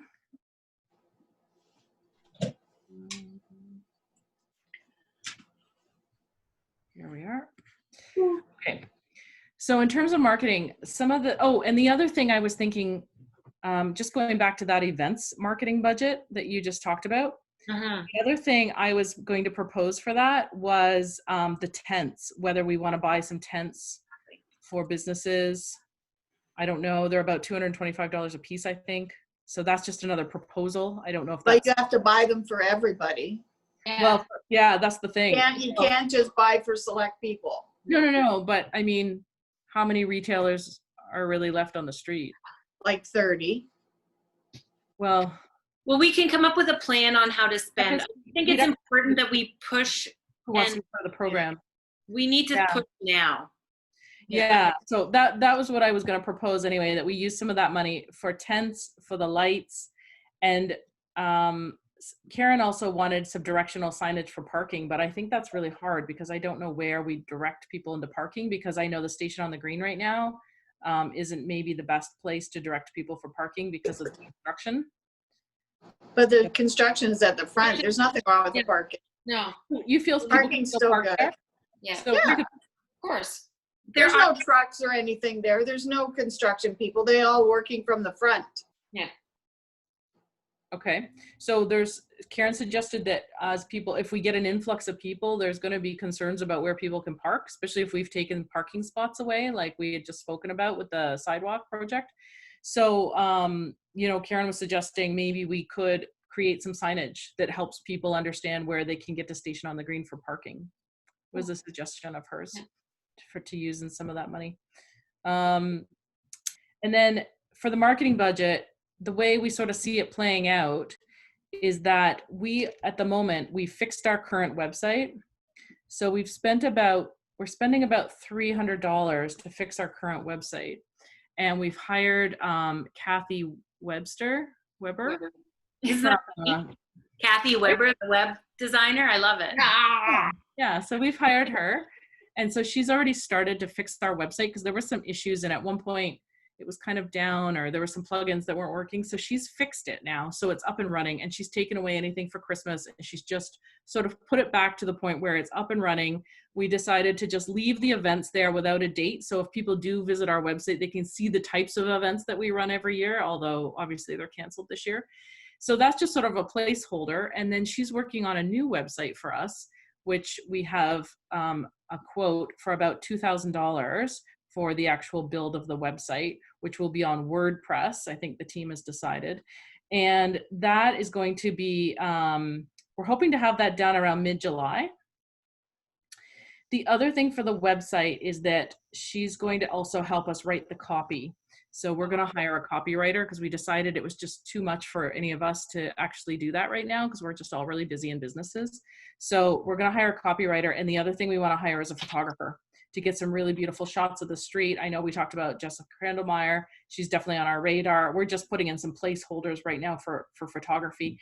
We'd like to get pictures of each of the stores and the store owners on our website as well, because or business, I should say, not just stores, sorry. You know, so that we have kind of a really fun website. It's a little more interactive. People start to get the character of the town and really start to feel like they're part of the town, the people, all of that. So that's part of what we're doing. So I can send this to you. I wonder if I could share. Oh, great. Sorry guys, I just got really busy today with a lot of things. Patio extensions being one of them, that I didn't get to send this to you all. But I can basically share this with you all, and then I don't know if I can share my screen. Anyone here able to know how to share a screen? There's a little thingy at the bottom, share screen. No? Oh, I don't know. I've got so many documents up there. Just can you send it to us? I certainly could, but just for the purpose of just doing this faster. Okay, so let's see if I can get this up. Share the right document.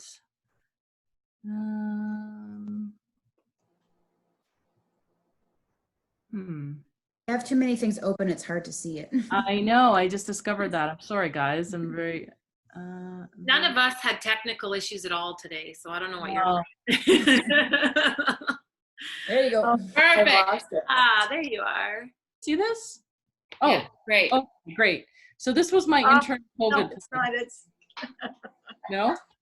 I got it. Good. oh, that's hilarious. It's just a Word document. I don't know if you can see it. Yeah, it's great. Okay, so basically it just goes through the background. The background is kind of interesting because, you know, just reading one report, the Royal Bank of Canada found that, you know, the opportunity for small towns to attract locals to spend money in their villages, because they say a lot of people will be staying local for their vacation and may decide to take road-based vacations to smaller centers. And that's what they're predicting this summer. And so we really have to be ready for this. Our role in marketing is to capitalize this concept, but we have to ensure the health and safety of our village. And so that's what we are really concerned about with the marketing plan. And then the move downtown outside was an idea that we already talked about, whether we can put tables or tents or, you know, also the extended patios outside and create some social media about that. And then I just get to the budget. This is sort of my draft. So the idea of the infrastructure, moving some of that money for the tents, the white lights, I don't know, I put some numbers here, they're just a draft. And then the digital marketing, social media boosting of $1,000, this is for the whole year. Landing page, which we're just working on now, for $300, the new website for $2,000. The website domains and hosting, I put 400. I don't know the exact number from Inzane, how much the hosting is, but I know it could be close to that. Photography, we're hoping for both social and for the website to be about 1,500. Copywriting, we know, is about 1,500.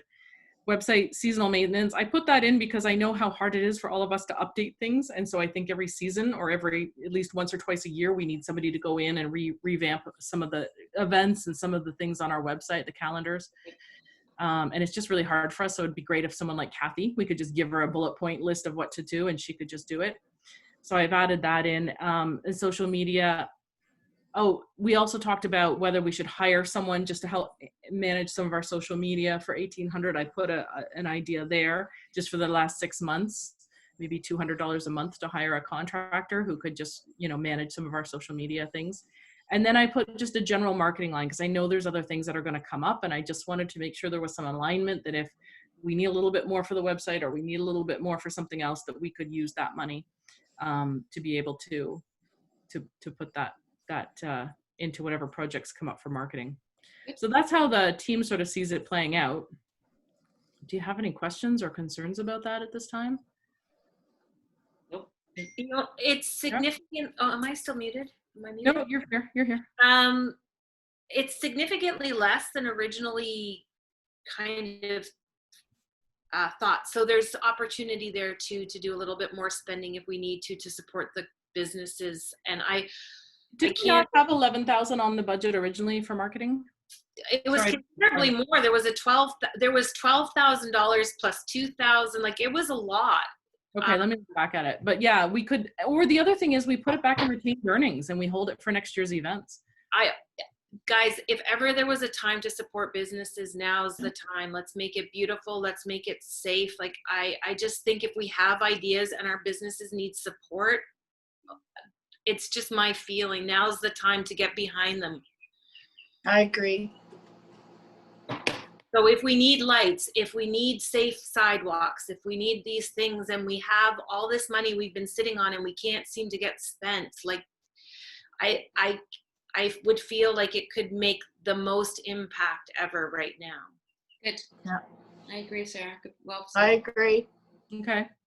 I think So, like, if we look at this street situation, and I, as you know, a business person and a retailer, want to maintain safe sidewalks, and we need to help the restaurants build out those things. I mean, these are things that we could consider. And Lori, you've been working on it. You understand the costs better, but you know, I think we could probably go further if we needed to support small businesses during this time. I think you're right. I think we can. I know the restaurants and their decks, it's going to be a little bit hard because it's not going to, some are going to have really big ones and some are not. But could we offer to help them with the fencing? I don't know, like maybe there's something we could offer. So, because to my mind, the decking though is not decking. Like, in what Dan's talking about creating kind of like detours. So sidewalk detours. So you're not actually investing in the business, you're investing in the sidewalk and safe passage. Yeah. So I think that if they were movable, or if we talk to somebody, it's an investment that we've made. They don't belong to the individual restaurants. Their patios are going onto the sidewalk, and we've created these safe passage sidewalk elements that we might be able to use other times or something like that. Mm-hmm. But I don't know what it looks like, but all I'm saying is, from the financial perspective, there's money there. And if, you know, if our businesses need it, you've been talking to them, Lori, you know, kind of what people are experiencing better than anybody, I think, right now. Yeah. So I don't think we should be afraid to kind of be there. And a lot of the money, like, there was a lot of money in marketing. Yeah, obviously. Well, we had a lot of events planned, right? So exactly. The other thing is we took some of that from last year that wasn't spent from our retained earnings as well. And year after year, we're not getting money spent. We're not getting these projects done. And that's where these retained earnings are coming from. The sidewalks are going to be like a temporary thing that'll probably be rented. Yeah. So they won't be great. Yeah. So they won't be something that we have to store. I'm not interested in investing in something that we as the BIA would have to store, because quite honestly, there's no storage. Oh my gosh, if we can rent them, that's brilliant. Yeah, so maybe we can sort of rent a little bit for each of the restaurants that needs them. I think that's a wise thing. I think it's going to be more money than what we have. Okay. That's my concern. But we can get that number from this rental, from this berry place.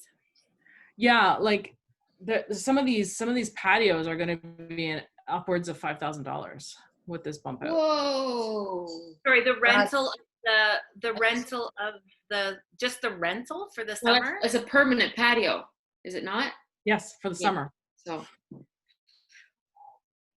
So yeah, that's not everybody. No, that's just Chez Michelle.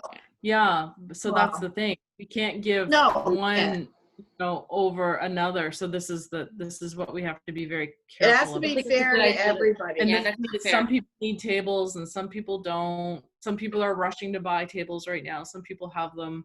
You know, I was wondering if we could get umbrellas, maybe donated from Creemore Brewery. You know, Yeah. if people want umbrellas for tables, Heather. I don't know if that's a possibility. I think it's really a dangerous thing to do is to start just helping out certain businesses or certain types of business. I know we want to keep the street vibrant, but it's like at the same time, it's like if you help out all the cafes and all the restaurants, then what about the toy store? Yeah, What about the it 100 has Mile to be store? everybody. It's You have gotta to be help fair or everybody. nothing, 'cause that's not in our mandate is to help out individual businesses or certain kind of businesses. Our mandate is to beautify the area and maintain the area.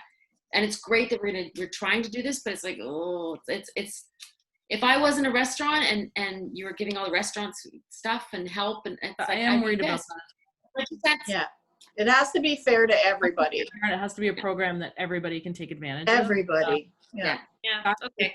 I don't think that way. I guess I'm a little bit more universal in my thinking, which is not always. You're the newspaper. You're trained to think about everybody and everyone's. Like if people can't walk down the street, they're not going to anybody's business. But Oh, absolutely. Yeah. I think we do need to help the businesses. I just want to make sure that it's something everybody can benefit from. Um, yeah, I understand. Like, for instance, the lights in the trees. I don't know if that's something that helps the businesses, but it decorates the street, I guess. And that helps businesses. I'm just saying. It's good. It's good feeling. And that means a lot right now. And Good spirit or a feel good moments. That's what people are needing right now. Yeah. In terms, I mean, maybe what we need to look at is kind of with the guidelines that we're about to get, the individual restaurants, and create like a street plan for the summer, and then decide what we can invest in to help. I think whoever, but because we don't even know what we want yet, right? that's the problem. And I know Shea Michelle's come to us and said, can the BIA pay for my patio? And I was like, No. We just can't. No. And so I know they're expecting some sort of help, but at the same time, Darcy's right. We have to give it to everyone. And Not right. You're asking. We're in charge of paying taxpayer. We're in charge of taking taxpayers' money and beautifying the street and making sure the street is in good shape. But we can't be putting money into individual businesses to help them out that way. No, so you can't make it so that it's a capital expenditure that ends up being the ownership of a business. That is off the table.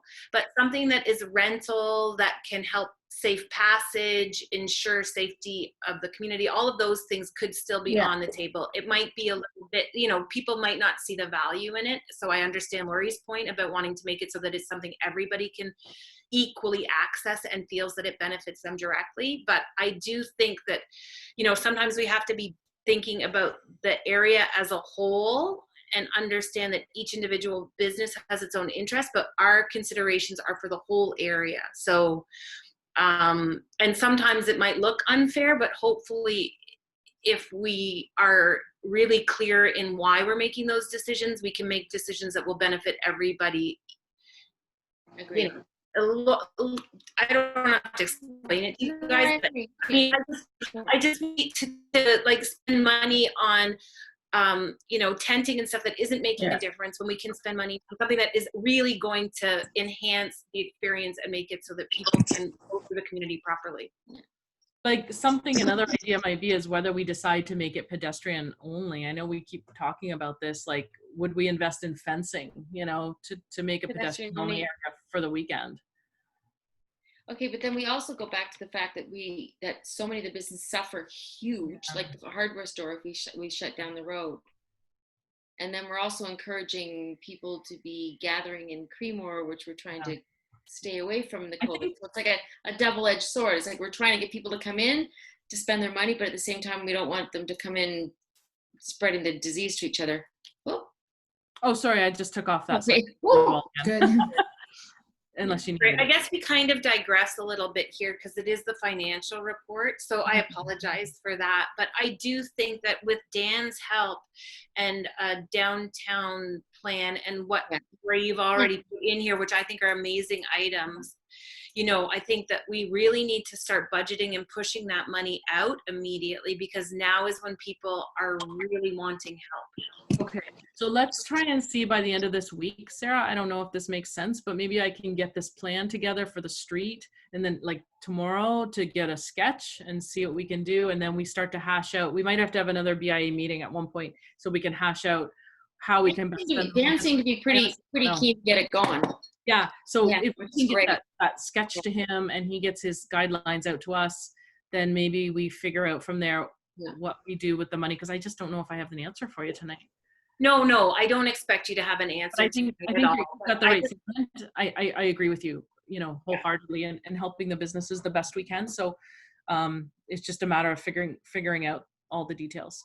Yeah. So if we're able to get that street plan organized, then I think we can kind of go back into the budget a little bit more and define it. But good work on all of the marketing stuff. And I'm excited to see that starting to get implemented. I will be so happy to see the death of that $70 website that I made. I'm pretty excited. If anybody has a chance, we're actually modeling some of it after Alora.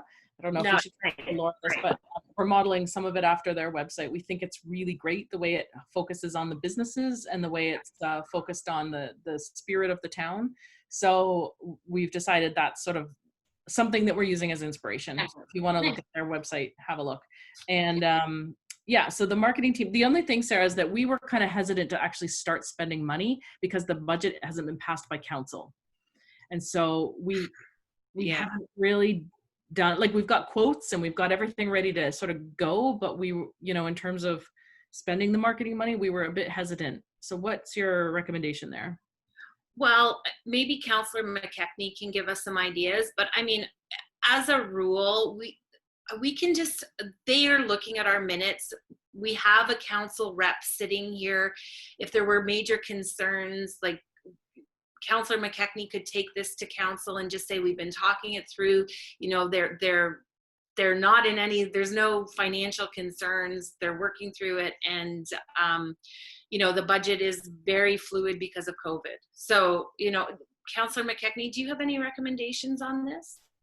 No, I don't see any problems with, you know, you're not going to have any issues with council approving this budget at all. I mean, it's, yeah, as far as I'm concerned, Lori, you were saying about how you don't really want to go spending any money until it does get approved. When's it going to be brought to council? Is it at the next meeting? But I think, personally, I think go ahead and start spending some money. I don't see an issue at all. I've never been involved with presenting a budget to council. How does that work, Sarah? You tell me. Do you come to the council meeting and present it to council? And I mean, Yeah, like, has council given you a hard time on it? No, council, in the past, what we've done, it's more of a formality and a consideration to council. Yeah. We make in the past, we've made a presentation to council just explaining what our past year looked like, and we make a presentation kind of explaining how we're going to spend money for the next year. And then if we have any requests to council to help us with our budget or make investments, it's kind of our time to rally council's support.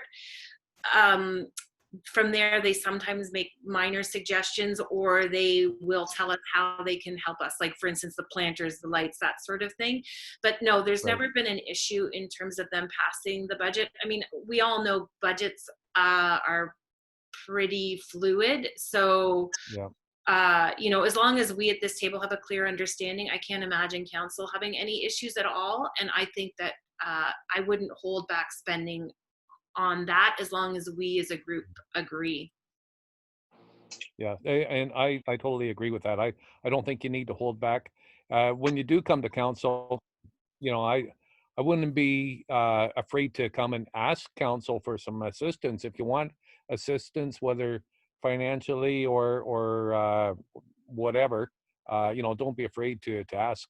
These are, you know, I think because of the COVID-19 situation, this is an opportune time to ask for the assistance. So, you know, but no, as far as your budget goes, I mean, I had a look at it. There won't be an issue, I don't believe. So anyway. Okay. Could we put in the budget now for Sarah, could we just put some of these you know how now we've got some ideas, I could send you the marketing spend that we want to do, and then could we put kind of like a COVID contingency plan line item like we've done before, and just dump a bunch of money in there Yeah, that we have left over, and then we as a board use our discretion on how to spend it. exactly. So that's exactly like I'm noticing a big difference in what you're proposing with this marketing budget. So it would leave us more in the COVID contingency. And then I think we could either appoint a small committee to make those decisions so that they can make them ad hoc very quickly, and we don't have to get together as long as they stay under a certain budget, or we would ask them to come forward with a full plan.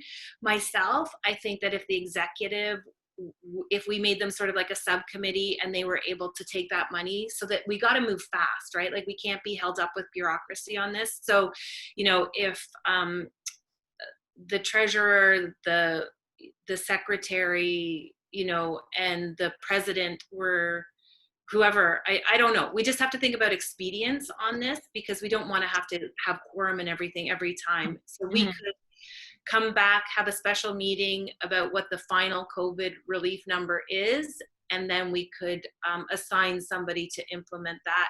And maybe as part of that, we can get some nice directives that we all believe, like some really fundamental things that will help the people making decisions. How do other people feel about that? Like, how important is detail to you versus expedience? I'm seeing some I faces. think our detail is, we know it, right? Like, it's there. Yeah, I think we have a general idea. So if we know that what we're going to do is ensure safe, beautiful streets, support businesses that are struggling to meet operations, like we can come up with a few things that kind of are our guiding principles, and then task a few people to make those decisions. But we have to make certain that if we've given people that ability, that we have to really support them in doing that. And I think the other key is that we have to spend some money now to help our businesses, but we might have to spend some money in September, October, November, December. We have to think that through. I mean, we don't know what's coming. We don't know if there's a second wave. We don't know if we're going to go back in a lot. Like, there's just so many unknowns right now that I think, I guess that's why I'm hesitant to spend too much, because I worry that, you know, come December shopping, we're all going to need a boost there, something. And maybe we should hold a bit back. I don't know. Like, nobody knows right now. None of us. It's so hard. But what we could do is our key concerns for the next 2 months, and and allocate some money for that, kind of saying, okay, well, for the next 2 months, what we need to do is ensure that visitors from, you know, outside have this, and we can work on that. I don't know, Lori. No, I agree. I struggle with this every day. Yeah, I totally agree. We have to do something now. So do we have to make a motion that we have to put a subcommittee together, or? I think are you still here? Yes, please. Yes, we need to make a motion. We need to ensure that we understand who's on the subcommittee and what their directive from us as the board is. So, I mean, we could say something like, we could name the subcommittee and say that immediate, you know, $3,000 to, you know, do blah, blah, blah, blah, blah, you know, that's kind of, and then it's very clear directive. If we know that we want to do the lights, buy some tenting or umbrellas, like we some sidewalk fencing, who knows, right? We have to figure this all out, but yeah. Okay, so Sarah, would you like to put the motion forward that says, be it resolved? Be it resolved that we create a COVID subcommittee responsible for spending up to $3,000. I was going to say 3 myself for now. We can move some money later, maybe. We can. So let's start with 3. And then to support immediate action required to prepare for summer or something like that. Okay. And then we just need to name who is going to be part of that group. Sarah, I'd really like it if you could lead it, being the treasurer in terms of the money. I'm happy to join as well, because I've been working on this. Okay. Nancy. Okay, so I think Lori has definitely had the most contact with all of the business owners, and as the president, I think that would be ideal. Nancy, you've got the streetscape piece already there. Yeah. Heather, do you have an interest? Darcy, like, We're just reviewing it, right? Like we're just a voice. We don't have, we've just discussed what's going down. So yeah, it's just I'm happy to sit on and that. it's an implementation. We're actually going to spend it. Like we're actually going to write checks and buy stuff. Yeah, because in the next week we're going to find out what we can do on the street, what we can't do on the street, where the businesses are at. Because in 2 weeks' time, it could all go to like 50% inside, and we really don't. Shea Michelle doesn't really want a thing outside. It's like there's so many. It's fluid. It's constantly fluid. Yeah. So if we have $3,000 to just get us started, and if we need more, we come back to the board again and we ask for more. That's all we can do, I think. But I am not concerned about money. There's like $60,000 in the bank, and the levy still has to come. Our HST refund has to come. So there is money there. And if nothing else, our businesses just need to feel some love. Like it's I know. And it is tough. We need to do what we can for them. I know. I totally agree. Okay. So do we have a seconder? Nancy, I'll assume that you're going to second that. Absolutely. Okay. All in favor? I don't know if I can vote. Okay. Great. Motion carried. Never know the rules. Just for the wording, just so you guys are aware, and if you want me to change or add anything, I have a motion to create a COVID relief subcommittee with $3,000 to assist BIA with COVID relief initiatives. Perfect. Sounds great. Is that okay? Yeah, I think, yeah, that's just perfect.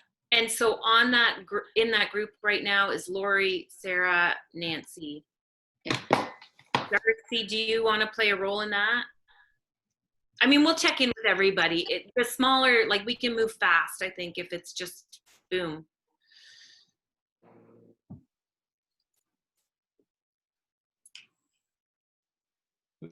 Who were you talking to there? Yeah. Darcy? Darcy, did you see a role for yourself in this, is what I was asking? Who? You. Oh. Sure. Darcy. Yes. Darcy. Yeah, I didn't know who you were talking to. Mm-hmm. Yeah, sure. So do you want to just review it as part of the board, or do you want to take an active role? What would I do though? Yeah. Like decide what people want? Why don't you focus on Canada Day? Lori, Nancy, and I will work on this streetscape and spending that way. You've got a lot of work with the Canada Day stuff, so that makes sense. Everybody's going to be fully occupied, I think. Perfect. Okay. I'm so sorry, guys. I've lost my agenda. When I shared my screen, I closed a bunch of documents, so I'm so sorry. I'm just trying to look for it. Kayla, what's next on the agenda? Do you have it in front of you? Yeah, so after the budget update. Hey, sorry, before we go on, I should probably ask Sarah, was there anything else for the budget? Sorry, my apologies. No, I apologize too. If anybody needs any more information about the money, I can certainly do my best to provide it. The next council meeting is the 22nd. If that's something you're interested in, or yes, just for moving forward. Okay. Sarah, can we agree that maybe you or I can attend that meeting with Doug McKechnie and present the budget? So that budget would need to be submitted to Brenda Falls by noon on the 15th. Noon on the 15th. Okay. Yep. So Lori, maybe you and I can do a quick review of this, make sure all the numbers are right, and then we'll send it in to her. Yep. And We'll if the other thing is, if we do have any requests to council, like Doug's suggesting, now's our time to ask for money from them. If we did want to, for instance, ask for additional COVID relief money, I think we'd have to have a good understanding of what we want to spend it on and why the municipality would want to give us that money. But and maybe that's something that our little working group can talk about too quickly, Lori. So Doug, do you have any idea right now in terms of how the municipality might want to push out COVID relief money?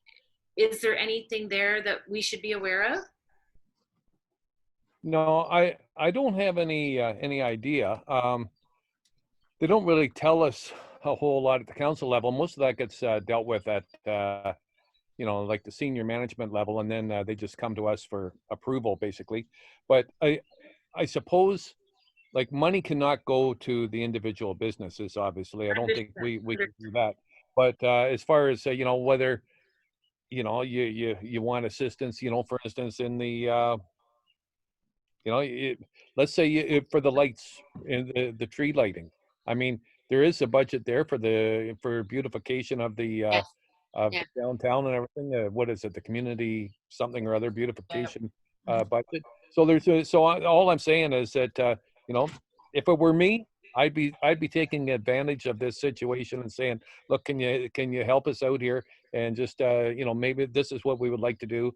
Just wondering if council can maybe support this, and then at that meeting, then I would be happy to put forward a motion saying that let's support the BIA and give them like $1,000 or whatever towards That'd be great. lighting or whatever it is you want. I mean, what's the worst thing that can happen? Council says no. Yeah. So anyway, I just think it's an opportunity for you. That's all.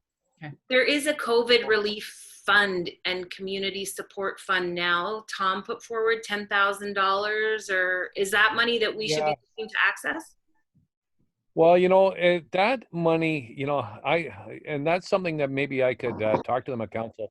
That money initially, when it was suggested, I believe was to assist the businesses. Well, then, and Tom brought it to council, and but it got twisted around so that because we cannot actually financially assist the business, any business, it got twisted around so that we would financially support people in need. So basically, that money then, someone, let's use the example of a business owner that's, like thinking, oh, geez, if I'm going to have to keep my business open, then I can't afford to feed my family. So the business owner could go to an organization and say, look, I need some help here financially to feed my family. And that's where the organization then goes to the council and says, we have someone that needs some assistance. And that's where that money comes from them. So the idea is that it goes to the individual. Got it. And for instance, I talked to the church just down the road here, and I said, do you have any individuals in the community that are needing financial assistance, because there is some money available there. So as far as I know, there's, I guess to answer your question, that money cannot be used directly to support the businesses or the BIA. Okay. That particular pot of money, that's got to be used to help out individuals. So anyway, that's so I don't think as it stands that money is available unless council decides to massage that, I suppose, is and makes it somehow or another, changes it so it will be available. But I don't see how they can do that, because the initial intention, I think, when Tom brought it to council, was that it would be to support the businesses, and then it got all changed around, so it's just supporting individuals in need. So thank you for clarifying that, because I was a little bit confused about that whole thing. Okay, anyway, but we can look at that, and Lori, if we want to make a request to council, we can do that. So we should probably put our thinking caps on, maybe even talk tomorrow night. I agree. Okay. Yeah. All right.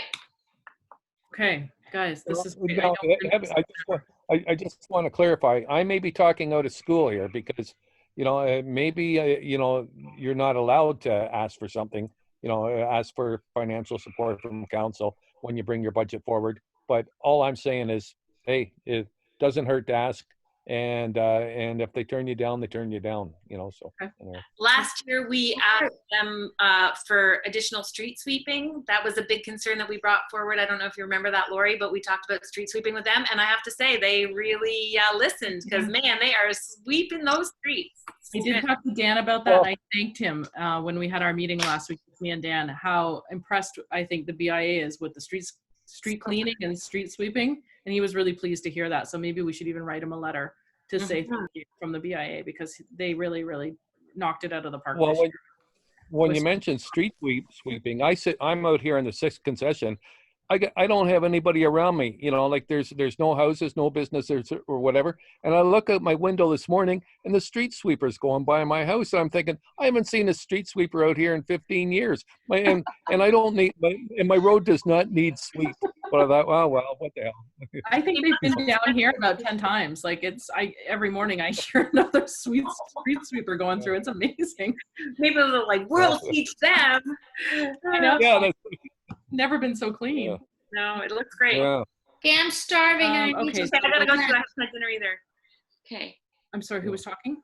me, Nancy. Okay. Nancy's whining. I'm whining. I haven't eaten yet, and I Oh, can. no, me neither. Okay, I'm sorry, guys. And it's like, I don't have air conditioning, so you can see I'm just like sweating. It's like 100 degrees here. Okay, What's next? I've totally lost my agenda. I apologize. So you have marketing next, and there's Okay, 3 what is that? categories under marketing: website plans, Done. social media plans, and your proposed marketing budget. We already talked about that. We already did it. Through So that. I have my BIA zoning and retail space within the BIA boundary to talk about. If anybody would That's like a to new listen. business? Yeah. You are a new I business. think we covered marketing, and the next thing was new business. So Yes. you have Village Green on there first, and Can I then. talk first? So there's not a lot to update on the Village Green. It's just that I wanted to let everyone know that it's going ahead. The hoarding's going up this week. Yes. And great news, there's going to be some beautiful hoarding with very beautiful striping down it. There's going to be murals on it. So the beautiful thing is we're going to beautify the street. Nice. And everything's going ahead as planned. They were just waiting to get the permit from the township, and I believe they have it for building. And they moved the fountain, as everyone knows from the Echo.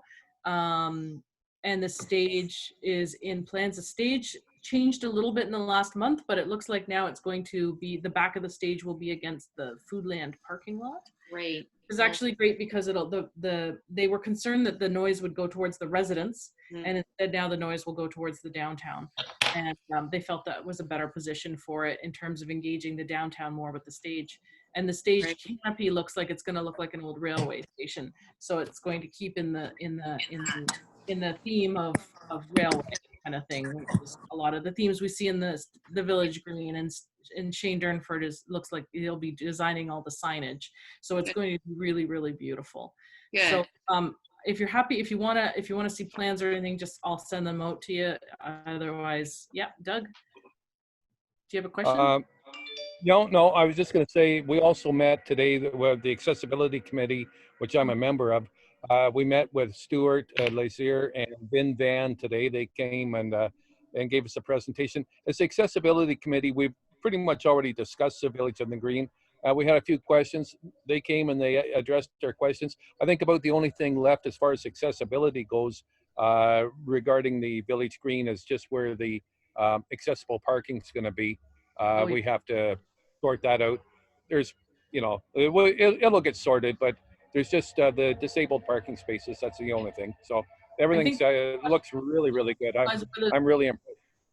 Yeah, I think the big question there was whether the, I talked to Stuart too, whether the accessible parking goes on Caroline Street or if it goes back in the station on the green. Station on the green, because I would imagine, because they got to have the parking for people to actually access the building. It would be in front of Station on the Green, but on Caroline Street. So and in the station, no? I think it's one or the other is what they're asking. Yeah, and that's being sorted out even as we speak. I mean, we had a long discussion at that. I preferred Caroline Street. Most of the others preferred it stay in the station on the Green parking area. And there were reasons for everything. So anyway, it's twofold, because Caroline Street, now we're all using it for parking for our businesses. Yeah. Anyway. So that's important to take to the committee. Yeah. Okay, so other than that, Village on the Green, or sorry, what am I calling it? The new Village Green. Going forward, lots of activity there, but I'm happy to forward any plans that anybody needs. I think Stuart's going to be presenting them in the newspaper soon, from what I understand, or maybe outside on the panels. Good. So I think at this point the build committee pretty much is shut down. So okay, now Nancy wants to put forward a new proposal. This is actually kind of important stuff. I'm sorry to have to leave it to the end, but hopefully you all have a little bit of attention span. And so I'm gonna make it short and pretty direct. I don't know how to actually start it, but what we've noticed in moving forward for the last few years is that a lot of our retail spaces have been taken up by businesses, and that being my husband. Offices, maybe we should say. Offices, yeah, like businesses. And what we're concerned about is that in the BIA area, that the reason why people come to Creemore is they want to go to a restaurant, they want to do shopping, they want to do their home hardware, but they don't want to have to anyways, long story short, what we're trying to do is the main BIA area is a C1 commercial area. So there's a million different, and I've got a list of all the permitted uses are art galleries, farmers market, personal service shops, hair salons, retail stores, restaurants, no drive-through, government, business, professional offices, etc. And then there's a lot of other bylaws in terms of sizes and parking lots and stuff like that. And what we're thinking about doing instead of, because what we're worried about is that the downtown area is going to be gobbled up by offices that are professional offices in terms of lawyers, real estate, like people that are not retailers, that people don't want to flock and come and gather and enjoy the actual downtown area. So what we're thinking about doing, and this is not a mandate of the BIA, this is not something the BIA normally does, but what I'm asking of the board is that you allow that Lori and I, be the president and the vice president, actually go to the council, because the council is the one that can kind of make an amendment that can say that, okay, so there's certain kind of businesses that can be allowed on the main street, which is our Mill Street, that are, salons and retail shops, restaurants, not drive-throughs, like certain kind of stores that can actually be on the main street, not necessarily the side streets, but the main street, and we can actually make that an amendment. Great idea. Okay, do you think so? Because I do. But I'm not alone here, but my fear is that we're going to become one of those drive-through major, like you get like, the lawyer's office, then you get I agree. Like we don't want. I've heard a lot from people on the street when I had my store, that there were too many real estate stores, and it's great that we have the real estate and we totally need it, but I don't feel like we take the good spots. So one of the real estate people said to me, they're the only ones that can afford the rent. Well, there's the problem. And there is that. Okay. So at the same time, and it's a good point, they're the only ones that can afford the rent. So what we need to do is to drive traffic into our BIA area that are people like the day trippers and the people that are coming in from our catchment area of Collingwood and Thornbury that want to come into Creemore, because we have not just 2 retail shops like Heirloom and Seasons and 100 Mile and the Cardboard Castles, but we have 7 shops. We've got the apothecary, we've got this, we've got that, we've got all these really cool shops, and we've become this a destination for retailers and like people that want to come in and shop and go to the restaurants and that kind of thing. So what I want to propose is that we go to council to ask them to kind of restrict or amend what kind of businesses are allowed on our main street. Now we're going to get pushback, absolutely, because on the ground floor, absolutely, because most of the businesses on the second floor are residential, but on the ground floor, the main retail parts, that we can actually kind of not restrict it. So they're only a certain kind of business, and that's art galleries. Of course, post office can't. Now, keep in mind the businesses that are already on and are operating out of that place. Being my husband, our future husband, he's on the side street, but it's like we can't kick those businesses out. But when they do actually close or they move, then we can say, you know what, the bylaw is that you can no longer rent to a professional accountant, like an accountant, or you can't rent to like a real estate. It's got to be a retail shop or a restaurant or an art gallery. Something that is. So is that something that the council has done? I'm not sure. The council's actually put in the C1 general, the general commercial permitted uses are art galleries, farmers market, personal services, retail shops, restaurants, no drive-throughs, government, business, professional offices, etc. The list goes on and on. What we're asking is that the council be permitted to create a new general commercial zone exemption that's stated, for example, C17 within the BIA boundary, that we can have restaurants, no drive-ins, retail shops, art galleries, farmers market, a funeral home, because that's a small town. You know what I mean? Hotels, and a few more. And as a board, I think that we need to actually, and Doug, you could probably help me out further with this, just so we can keep the authenticity of a small town downtown. Because the thought of having another one of my retail spots gone to an accountant's office, what's the point? Well, you look where the gallery was, and nothing against the people that are renting there, but their real estate, and it's like that building is so beautiful, and no one's going to go in it unless you're thinking of buying a house. And you're right, Darcy, you're spot on, because you know what? If people, the reason why Creemore is expanded and it's become more valuable for everybody living, even if you never go on Main Street, your property values have increased because our Main Street is people want to be in a small town. They want that throwback. They want that feel good feeling. So if we're just a town full of dental offices on our Main Street, it's gone. We might as well be in the middle of nowhere. Put their hands up. So I think Sarah had her hand up first, and then we're going to go to Doug. Sarah. Okay, Sarah. So I had when is the next review of the OP? What's the OP? We're doing it now. Okay, The so official that plan. is when we are in an excellent position to go to the municipality when the OP, so the official plan process has a lot of opportunity for feedback. Right. So I think that's great. So then we don't actually have to make a special point. We can talk to the municipality and come back to the official plan review. Is that, Councillor McKechnie, Yep. is that true? Okay. Yep. So that's my first thought. I think that's right. Now the thing is, I think Sarah was done, Doug. I'm going to try and moderate. Sorry, I'm going to moderate. Okay, Sarah, I don't think we're done. And my second point is, I think it's important to remember that we are not only representatives of the businesses. You two are unusual, but you're also building owners.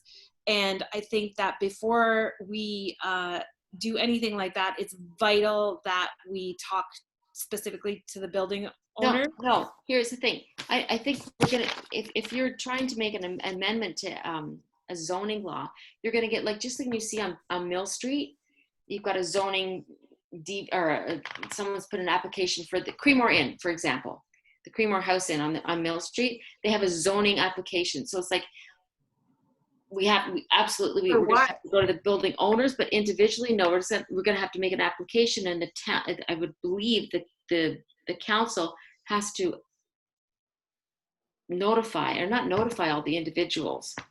It'd be put in the newspapers and stuff like that. And that's fine. As like an open town hall and request for input from And that's fine. the community. But I'm not gonna reach out to every single individual saying, get their opinion. Well, I don't think that doing this without input from building owners would be a response. Like, I think we have to at least make an effort to talk to them. If we're representing our membership, we're representing the building owners as well as the businesses. And as much as we sitting here at this table are all businesses with like everything heavily invested, those people have a lot of money in those buildings, and they might have another opinion, and we have a responsibility to at least talk to them. If we don't agree, that's fine, but we need to tell them what we're thinking, because they could get very upset with us, and they are a good portion of our membership. So I just think that it's just about communication, Nancy. I'm not disagreeing with you at all. No. I'm just saying, in this process, we cannot diminish their membership and their investment. They've got millions of dollars sitting on that street. I think, Sarah, that's a good point, and I think the onus is on us as a BIA board to come up with a very persuasive argument as to why we feel we need this. So it's not just us versus them; it's helping them to understand. Darcy had a good point. It's a feel good. It increases the value of our village. I know Lori Copeland had some excellent ideas working with the Orangeville BIA about working directly with landlords to really encourage that kind of tenancy. So, but Nancy, I applaud what you're thinking. I do think that we need a body, a healthy body of retailers in order to make it work. So much so that I've just invested a lot of money in retail. But okay, so in saying that, what do we need to do to move forward? So maybe Councillor McKechnie can talk to us about the OP review process. Well, yeah. So right now we're the township is going through the mandated official plan review, and but my question for you, Nancy or Lori, have you talked to Mara Burton, the director of planning, yet about this? No. We did actually. We did. Yes. November, we've had this conversation about what's possible and what the Municipality Act can allow us. So we did have quite a discussion about it, but we haven't discussed it since Nancy's put this proposal together. Like we know the BIA has no mandate to say that what we can restrict or demand of our BIA district. What I'm kind of asking is that I see this as 5 to 10 years, not even that, like 2 to 10 years down the road. I would like to see that the BIA district is kept in keeping with a retail and a vibrant retail community. I think some of it was spurned this week and last week by the fact that it looks like we may have some new buildings being built on Mill Street. Yes. And I think that was something we're thinking it's in Scott's old area. Yeah. And so we're concerned, and I think rightly so, that we would like the BIA to at least be notified or at least be in the loop in terms of what the building plans are there, so that if there is, it's not just a residential building or a condo going in there. It's going to have some retail space on the bottom, whether it's... Well, actually, technically they can't because it's in a commercial area. Here's the thing. Technically, it's in a commercial area, so they have to have a certain amount. They can only have I think it's 15%, correct me if I'm wrong, like a very small portion of their first floor can be residential. But what we're trying to, and Lori, I hope you agree, what we're trying to ensure is that if, first off, the buildings that are on Main Street now, that they remain to be retail and a certain kind of style or genre of businesses. And then anything that's coming in is in keeping with that. And then anything that's on there right now, like we're not going to say, okay, Water First, for example, you guys are out of here. They're not out of here. They're grandfathered in and they could be there for 20 years. But when they do leave to get to a bigger location, which they so deserve, they can go, and that's when this amendment comes in and says, okay, this bylaw comes in and say, okay, so the next people that come in must be the following 20 kind of businesses. Yeah. Right. Yeah. So, but I think so we need to maybe act on this pretty quickly, because what my concern is, as Laura was saying, there is 2 or 3 buildings that are going up on Main Street. Let's put this in now. Go ahead. Yeah. So maybe Kayla can help me out here because she's been around a lot longer than I have. But and so I think you need to get in touch with Mara Burton, the director of planning. Isn't that right, Kayla? Yes. Yeah, you already have. Go. And have you? Yeah. And what sort of responses are you getting from? I'm sorry, Lori? Yeah, I've already sent a couple of emails, so she's got it on her radar. I've just said I'd like to start the process of looking into this. I just don't know how to start the process. Yeah. So I think, well, I can give her a nudge if you want, but she's the one that would spearhead it. It wouldn't be council. She would be the one that would modify the official plan or whatever. And of course, there'd probably have to be a public meeting and such. It would all have to be done properly, and then she would bring it. Her recommendation would be brought to council. But she's the lead. She's the point for that. Okay, so I'm going to get a hold of Mara then, because there is an actual application on the town website to make amendments to commercial blah blah blah. But it's individual buildings, and it's like you want like lot plans, but we want the entire thing. So I think moving forward, Mara is super. I really respect her. She's really knowledgeable. Yeah, she's one of the smartest people I know. Don't tell her I said that. But anyway, so I think it's so being she'll recorded. next to Kayla, she's the smartest one I know. But Yeah, anyway, there you go. yeah. So she's the point person on that. Good. So, Sarah? anyway. Could we draft, Nancy, do you want to draft a letter on behalf of the BIA that we can? That's what I'm asking for. That's what I'm asking for tonight. I'm asking for the board to give us the okay to say, I'd like to draft a letter to the council or to Mara, and that we would like to Mara, move yeah. forward to look into this. Yeah, so I think if you drafted the letter and then we could like kind of outlining what our concerns are, and then they have it on the record so that they can look at that when they're doing the whole OP thing. Can I make a motion? You can make the motion totally. I mean, you might want to bring the letter back. I don't know, Lori, maybe you have an opinion on that, but I mean, you might want to circulate. I don't know. Like, it seems it's a bold move. I agree that it needs to be done, but I think I'm worried about the So how about, can I just say, Sorry. Kayla? Well, I was just going to say, I have somewhat of a motion maybe made up for you if you want to hear that. But kind of building off of what Sarah was saying, and I'm no expert, but just my 2 cents. They are the people, those building owners. They do pay your levies and stuff like that, and it'd be really, really hard sometimes for somebody to be like, okay, well, Coke supplies Nancy's business, but we don't want Coke anymore in Creemore, so she can only supply, Pepsi. Do you know what I mean? Like, you're kind of dictating to people. No, I get it. I'm a builder. Yeah. I get it. Yeah. But anyways, this is my not motion, the motion that I have. Oh, sorry. Go ahead, Lori. No, I'm just going to say that you're right. This is going to be difficult. It may take a while. Yeah. It's going to open up. But I can't just sit on my ass and do nothing. Well, it's going to open up a lot of debate between landlords and tenants and landlords and commercial tenants. And I think, personally, I'm kind of worried about all that. But I think at the same time, I think Nancy's right. If we sit here and do nothing and new buildings get built and they become denture clinics, But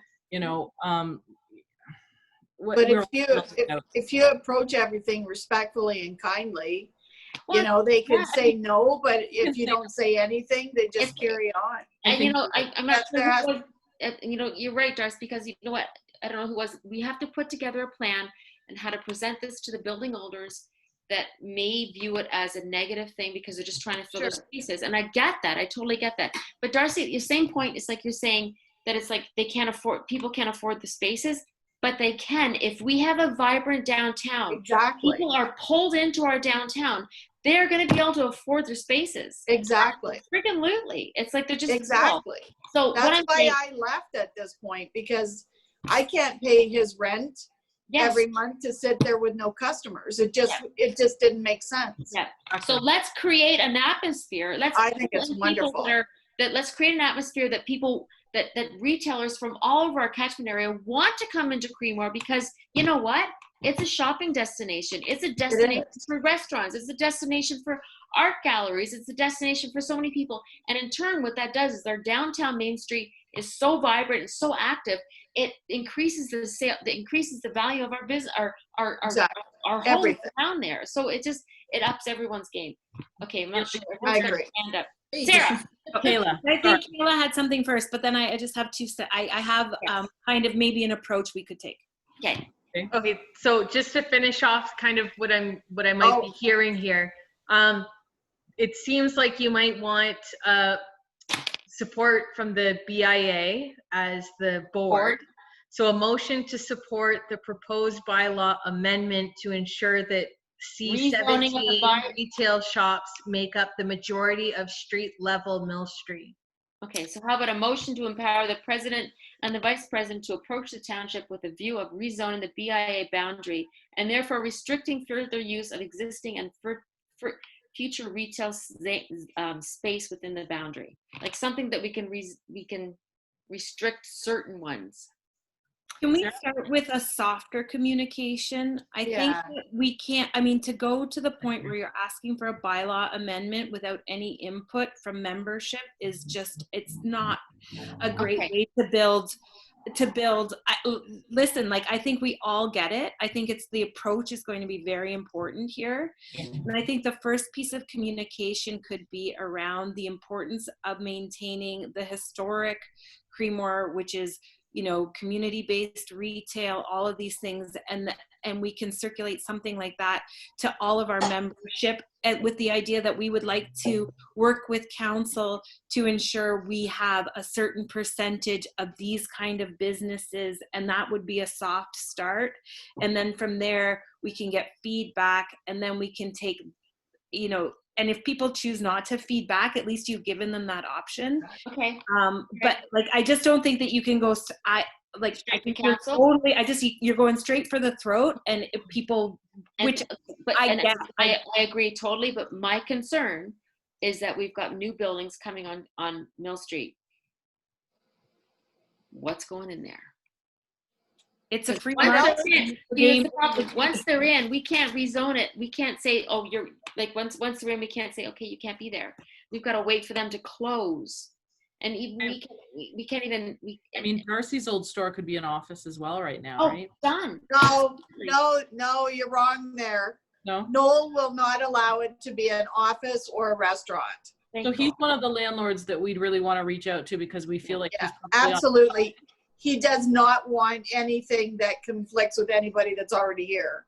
So there's going to be a certain percentage of landlords that are going to understand. Yeah. Oh, he totally does. He totally does. I mean, I think you guys should really, I think it's great what you want to do. I think maybe, but to just start going straight for a bylaw. Okay, so then what do you suggest that we go to? Talk to everybody. We send a letter, Kayla? I think so. What if I understand Sarah's, and I kind of agree, because when you start using harsh words, it seems like you're going right for the jugular. So what if we do a motion to direct the president and vice president of the Creemore BIA to investigate an appetite to amend commercial zoning bylaw to maintain/nurture the Creemore BIA retail atmosphere? Perfect. Thank you, Kayla. You're so smart, Kayla. I try really, really hard. Wait, what did I tell you? I told you. You said that, Doug. You said that. Just confirming. I thought she was she's the second smartest person after No, Mary. she's the first tonight, baby. That's great, Kayla. Thank you. Okay, so I have Nancy motioning that. Yes, and I think maybe Sarah, you'd like to second it? I would second that.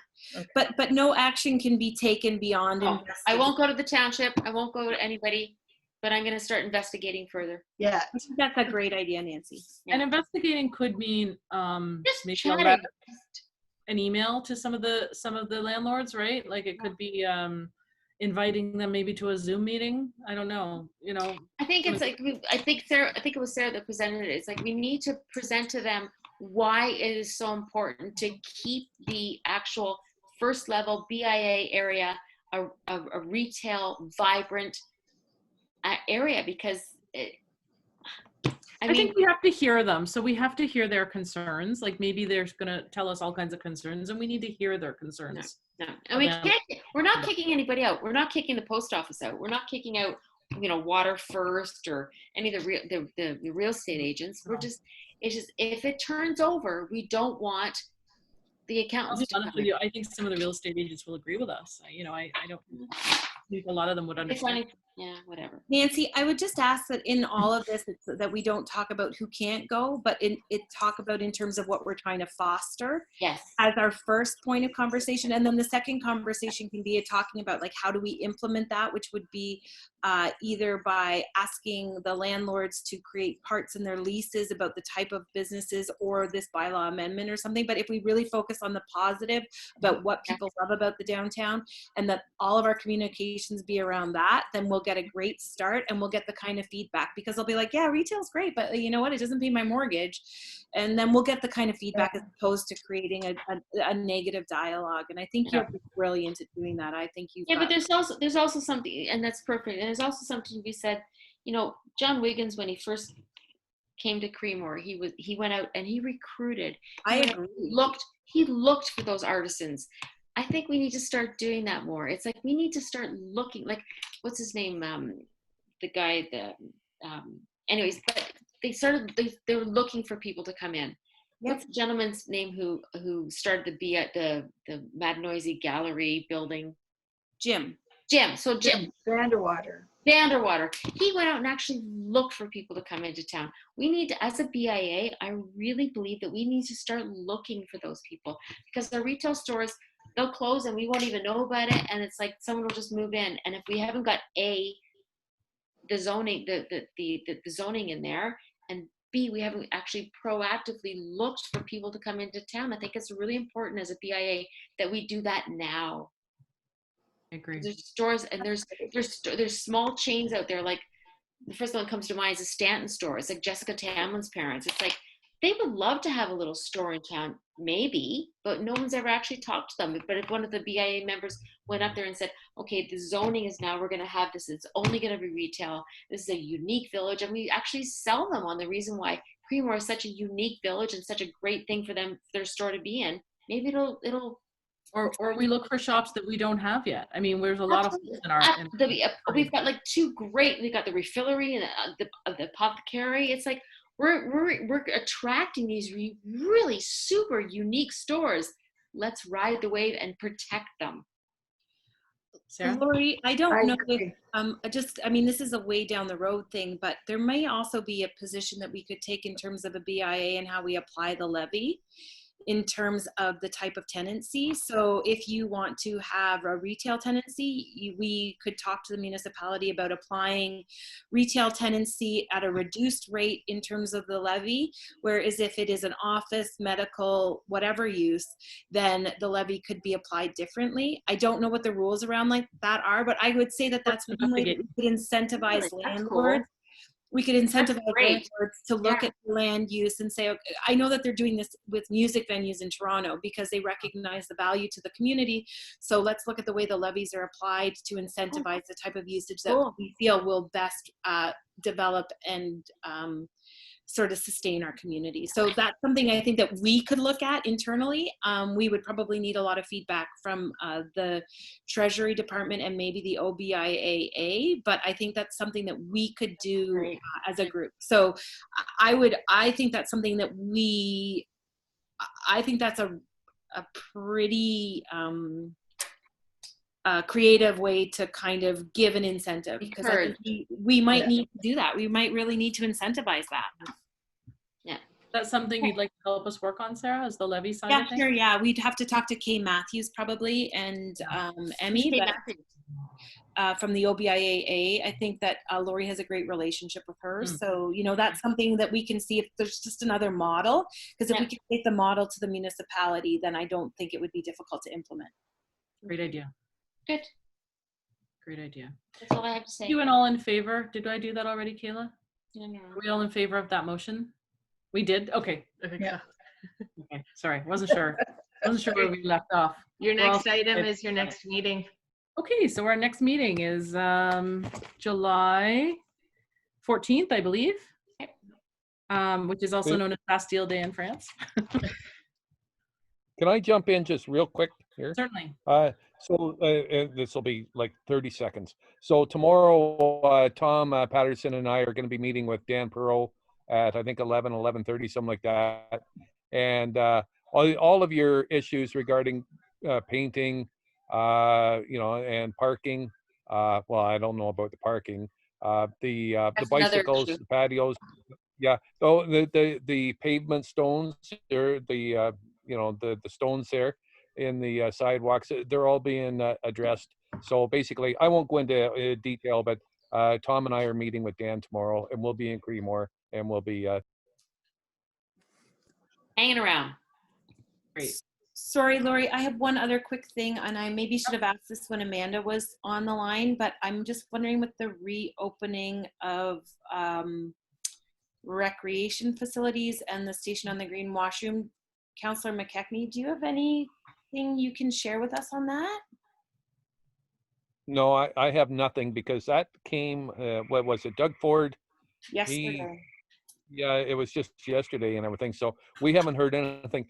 Now, apparently they had an emergency, what's it called? Emergency Operations Control meeting, but council's not privy to that meeting. That's something that's just senior management and the mayor are privy to. So I have no idea about anything that's being open, whether washrooms and things like that, recreational facilities. No, I don't have any idea on that. So I probably, I probably won't know anything until maybe the next council meeting, maybe.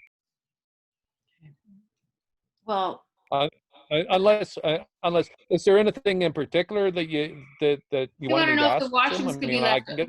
Public washrooms are a We big. want to know if the washrooms are left open because everyone's coming into the cafe all weekend long. Okay.